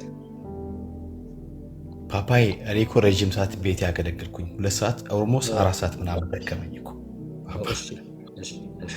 እሺ ተባረከሽ። ቢኒ ወይ ብሩክ ወንድምነት እንዴት አለ ወዳጄ? ሰላም እንኳን ደህና መጣህ። ይድረስ። እንኳን ደህና ቆየኸኝ። ጨረፍ ጨረፍ ሰላምታ ብያለሁ። እንግዲህ አሁን ሞቅ አድርጌ ልበለው ቅድም መጀመሪያ አካባቢ ስለገባው ማለት ነው። እና ኤርሚ የተባረክ። በጣም የሚገርም ነገር ነው እያሳየህን፣ እያሰማህን፣ እያስተማርክን ያለው ጌታ አብዝቶ ይባርከህ። ይህን ርዕስ ከያዝከው ጀምሮ ውስጥ ገብተው ራሱ ምስክርነት የሰጡ በጣም ጥቂት የማይባሉ ትልቅ የሆነ በህይወታቸው በቤተሰቦቻቸው የተሰራውን ለውጥ እያየን ነው ማለት ነው እና እንቀጥላለን። ተባረኩ። በዚህ ያላችሁ ሁላችሁ እያነሳን ወይም እየታየ ያለው ያው ጽላት ወይም ደግሞ በቅንፍ ውስጥ ታቦት የሚል ሀሳብ ነው ያለ። ጽላትና ታቦት ተዛማጅም ተመሳሳይም ትርጉምነት ያላቸው ይመስለኛል። ግን በኦርቶዶክስ ቤት ደግሞ የተለየ ትርጉም ስላለው የተለየ ትርጉም አለው በኦርቶዶክስ እምነት ተከታዮች ዘንድ። እኛ ወንጌል አማኞች ጋር ያው ታውቃላችሁ ወንጌልን ከሸፈኑ ወይም ወንጌል ለትውልዱ እንዳይደርስ እንዳይገለጥ እንቅፋት ከሆኑ ወይም ደግሞ ወንጌልን ከሸፈኑ አስተምሮቶች ወይም ልምምዶች አንዱ በዛ ቤት ያለው ትልቁ ነገረ ማርያም ሲሆን ከነገረ ማርያም የማይተናነስ ደግሞ ጽላቱና ታቦቱን በተመለከተ ያለ ግንዛቤ ነው ወይም ትምህርት ነው ወይም ደግሞ ልምምድ ነው እንዲህ ብለን ልንገልጸው እንችላለን። ስለዚህ በተለይ ለትውልደ ኦርቶዶክስ ወንጌል እንዳይደርስ ወንጌል ስለ ልጁ ስለ ኢየሱስ የሆነውን ወንጌል በስርዓቱ እንዳይደርስ እንቅፋት ከሆኑት አንዳንድ ጊዜ ወንጌልን የሸፈነ የጋረደ ብለን ስንል አንዳንዶች ካለመረዳት ወይም ዲፕሊ ካለማየት ነገሩ ወንጌል ይሸፈናል እንዴ ወንጌል ይጋረዳል እንዴ ብላችሁ ጉንጫ አልፋ ሙግት ምታነሱ ትኖራላችሁ። ወይም ደግሞ በደንብ ዲፕሊ ምን ማለት እንደሆነ ወንጌል የጋረደ የሸፈነ ስንል በደንብ ያልተረዳችሁ እንደዚህ ስለማይባል ወንጌል ስለማይሸፈን ወንጌል የሸፈነ ወንጌል የጋረደ እያላችሁ አታውሩ እስከ ማለት የምትደርሱ አላችሁ። ግድ የለም ተቆጠቡ። ዲፕሊ ለማየት ወደ ቃሉ ኑ። ወይም ደግሞ ሙግቱም ወይም ውይይቱ ሲደረግ ተረዱ። ያው አሁን ከገባን ጀምሮ ቢያንስ 1 ሰዓት ያላነሰ ቆይተናል። እየተነገረ ያለ እውነት አለ ማለት ነው። እንደዚህ ማለት ነው ወንጌልን የጋረደ የሸፈነ ስንል በጥቂቱ እንኳን ከትውልደ ኦርቶዶክስ ውስጥ የጋረደ ማለት ነው። ክርስቶስን ወይም ደግሞ እውነተኛውን ወንጌል እንዳይበራላቸው ይሄ ትምህርተ ሰው ወይም ደግሞ ሰው ወለድ ትምህርት ጋርዷል፣ ሸፍኗል። ያን ማለት ነው ማለት ነው። ብዙ ቤት ዳኒ ቤትም እንደዚህ አይነት ሀሳብ ታነሳላችሁ። ብዙ ጊዜ እርሚ ቤት እንደዚህ ወንጌል ይሸፈናል እንዴ? አዎ። አሁን በደንብ ደግሞ ይበልጥ ስንሄድበት ደግሞ በደንብ ታያላችሁ ወንጌልን እንዴት እንደሚሸፍን እንደዚህ አይነት ሰው ሰራሽ ትምህርቶች ማለት ነው። ይህን አንዱን ነው እያየን ያለ ነው ማለት ነው። እና እንቅፋት ነው። እንቅፋት ከሆኑት መካከል አንዱ ነው። አንዱ ብቻ አይደለም፣ ዋናም ነው። ዋናም ተደርጎ ይወሰዳል። ለምን ተቀርጾላቸው እነ ሚካኤል እነ ገብረ ጊዮርጊስ ምናምን የሚባሉ አካላት በእነሱ ስም ተቀርጾ ያለ ታቦት ስቲል አለ። ይሄ ነገር ነው መገለጥ ካለበት ትውልደ ኦርቶዶክስም ማወቅ ካለበት የወንጌልን እውነት እንዲደርሱ እንዲቀምሱ። ያው እግዚአብሔር ይመስገን አሁን መጠየቅ ጀምሮ የለ ሰምታችሁ የለም? ከዚህ በፊት ገብታ የነበረች እህት ልጆቿ ማንበብ ጀምሮ ልጆቿ ጠይቃ ልጆቿ ተለውጠው ያልጠበቀችው የእሷ መለወጥ ነበር ያየችው። ልጆቿም ተለውጠው አየች እና አሁን ደግሞ ለልጆቼ መመለስ የምችለውን አስተምሩኝ ንገሩኝ እያለች ነው። ጌታ ይባርከሽ። ይኸው ኤርሚ አለ፣ ብሩክ አለ፣ ኢትዮጵያ ያለ ሸዋ በተለይ ብሩኬንም ብታገኙ በደንብ ጊዜ ማግኘት ትችያለሽ በዚህ ጉዳይ ላይ እና ጌታ አብዝቶ ይባርከን። አሁንም ወንጌልን የጋረደውን ወንጌልን የሸፈነውን ከመግለጥ ወደኋላ አንልም። ይህንን እያጋለጥን ይህንን እየገፈፍን እውነተኛ ወንጌል ግን ትክክለኛው ወንጌል መድረስ እንዲችል የበኩላችንን ጠጠር እንወረውራለን፣ አስተዋጽኦ እናደርጋለን። የጌታ ጸጋ ደግሞ እንደሚረዳን አምናለሁ። ተባረኩ። በዚህ ያላችሁ ሁላችሁም። ብሩኬ ለመጨመር ነው። ቴንኪዩ ስለሰጠህን እድል። ተባረክ ቢኒ፣ የጌታ ዘመንን ይባርክ። እውነት ነው። አሁን ሰው ልቡ ካመፀ ለማይረባ የምሮ ተላልፎ ይሰጥና እንግዲህ ኢየሱስ ካለም ኢየሱስ ይሸፈናል። እኔ ግን በዛ ደረጃም ስለማላምን ነው አለም ብዬ ስለማላምን ነው። ምክንያቱም እግዚአብሔርና ጣዖት አንድ ላይ ሊኖሩ ስለማይችሉ ማለት ነው። ሕዝቅኤል መጽሐፍ ምዕራፍ 8 ላይ ሲናገር የእግዚአብሔር ቃል የእግዚአብሔር ክብር ከቤተ መቅደሱ ወጣ ነው። ይቅርታ፣ ይሄ ጣዖት የሚሆነው አምኑ ላይ ነው። ይቅርታ፣ ሶሪ በጣም አንብበዋል ጽሑፉን አላች ውረድ። ሕዝቅኤል መጽሐፍ ምዕራፍ 8 ላይ ሲናገር ጣዖት ቀርጸው ማምለክ ጀመሩ፣ መስገድ ጀመሩ እና የእግዚአብሔር ክብር ወጣ ነው የሚለው። እግዚአብሔርና ጣዖት አንድ ላይ ሊኖሩ አይችሉም በጭራሽ። እግዚአብሔር አምርሮ በእስራኤል ላይ ሲናገር የምንመለከተው በዚህ ጉዳይ ነው። ገለሞቱብኝ እኮ ነው፣ ግልሙትና እኮ ነው፣ መንፈሳዊ ግልሙትና ነው። እና እግዚአብሔር ስለዚህ ነገር በደንብ ይናገራል። እስራኤል ዘሞተችብኝ ይላል። ለጣዖት መስገድ ዝሙት ነው፣ መንፈሳዊ ዓለም ላይ ግልሙትና ነው። ኪዳን አድርገሃል፣ እኔ ከእግዚአብሔር ጋር ኪዳን አድርጌያለሁ። ውል ማለት ነው እኮ አንድ ሰው ህጋዊ በሆነ መንገድ ከአንዲት ሴት ጋር በጋብቻ ተሳስሮ መኖር ከጀመረ በኋላ ወደ ሌላ ሴት ቢመለከት ዘሞተ ይባላል። ምክንያቱስ ህጋዊ ትዳር ስለሆነ ማለት ነው። እሷም በተመሳሳይ ሁኔታ ወደ ሌላ ወንድ ብትሄድ ዘሞተች ይባላል። ነውር ነው በጣም። በዚሁ በተመሳሳይ ሁኔታ አንድም ማህበረሰብ ህዝብ ከእግዚአብሔር ጋር ኪዳን ካደረገ በኋላ ለጣዖት ከሰገደ በመንፈሳዊ ዓለም ላይ ግልሙትና ነው። ሕዝቅኤል መጽሐፍ ምዕራፍ 23 አንብቡ።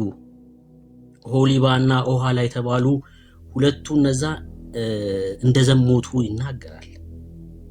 ሰማርያና ኢየሩሳሌም እንደሆኑ የእግዚአብሔር ቃል ይናገራል። አደገኛ ነገር ነውና እኔ አላምንም፣ እንደዛ ብዬ አላምንም። ጣዖትና የእግዚአብሔር ክብር አንድ ላይ ሊኖር አይችልም። ሰው እስካልታዘዘ ድረስ ለእግዚአብሔር ሐሳብ እስካልተገዛ ድረስ ለማይረባ አይምሮ ተላልፎ ይሰጣል። ከዛ የሃይማኖት መልክ ይኖራቸዋል፣ ነገር ግን ኃይሉን የካዱ ሰዎች ማለት ነው። እና እኔ እንደዛ ብዬ አላምንም። ዳኒ እንኳን ደህና መጣክ።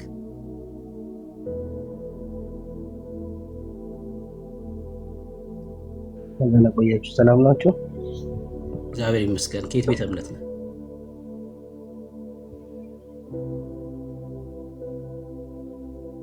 ይሰማል? ትሰማለህ? ከየት ቤተ እምነት ነው? ምን አልከኝ? ከየት ቤተ እምነት ነህ? እኔ በክርስቶስ የሚያምን ልጅ ነኝ። ቁጥር ጽፈህ ነው ያስገባውክ? ኦኬ ነው እንደሽ? ሳታስተውል የጻፍከው? እሺ በቃሽ። ሌላ እምነት በተመት አስገባሽ። ተባረክ። አሜን። እሺ ተባረክ። እሺ ሌላ ኦርቶዶክሳዊ መግባት ይችላል። ሌላ ኦርቶዶክሳዊ ተረጋግታችሁ እድል ሲሰጣችሁ ማውራት የምትችሉ ሰው ሳይፈቀድለት አንሚዩት ማድረግ የሚችል ከሆነ በቃ መወያየት የማይችል ሰው ነው ማለት ነው። መወያየት አይችልም ማለት ነው ያ ሰው። ተረጋግታችሁ እድል ሲሰጣችሁ ማውራት ትችላላችሁ። አይ አትገባም አንተም ታረጋለህ። ሌላ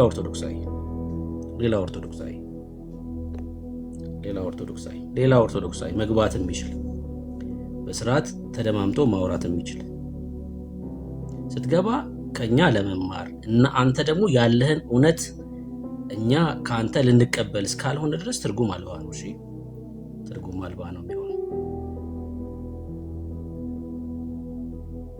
ደግሞ አዲስ አይደለም እዚህ ቤት በጣም በተደጋጋሚ ያውቃል እንዴት በምን አይነት ሁኔታ እንደምንወያይ ማለት ነው። ሌላ ኦርቶዶክሳዊ መግባት ይችላልሽ። መቅዲ ሰላም በይ። መቅዲ ያለሽ?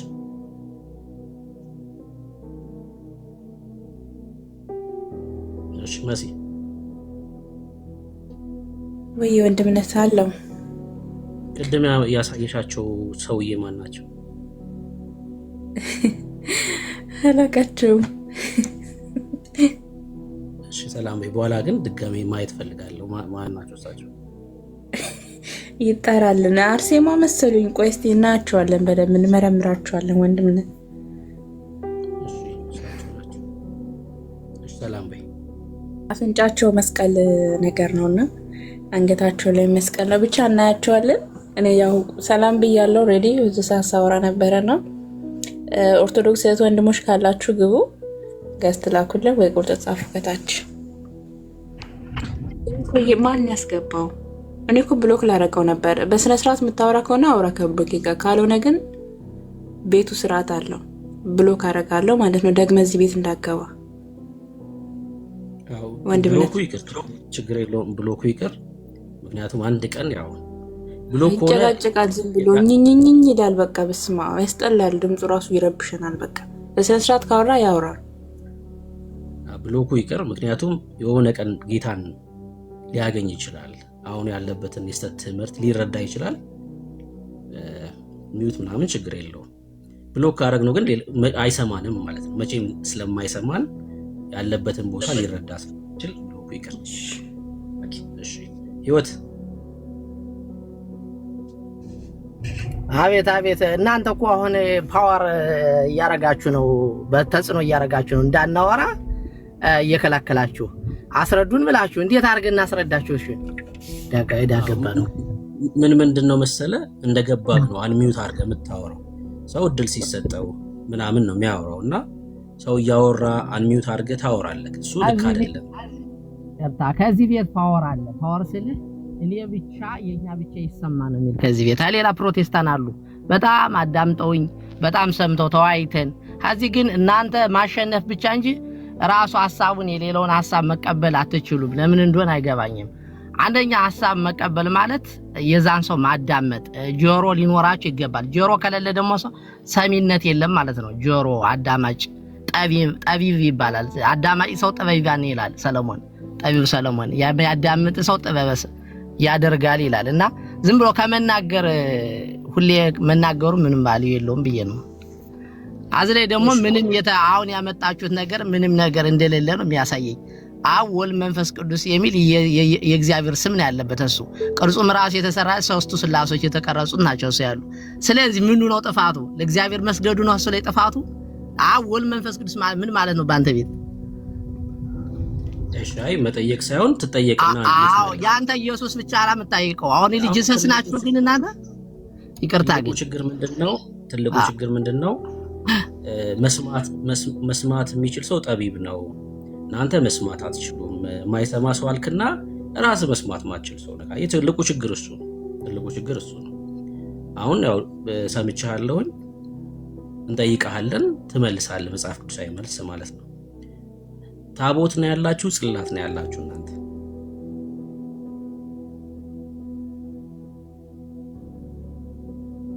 ታቦት ነው የሚባለው አልፋና ኦሜጋ የእግዚአብሔር ስም የተጻፈበት ለሱ ነው የምንሰግደው እኛ።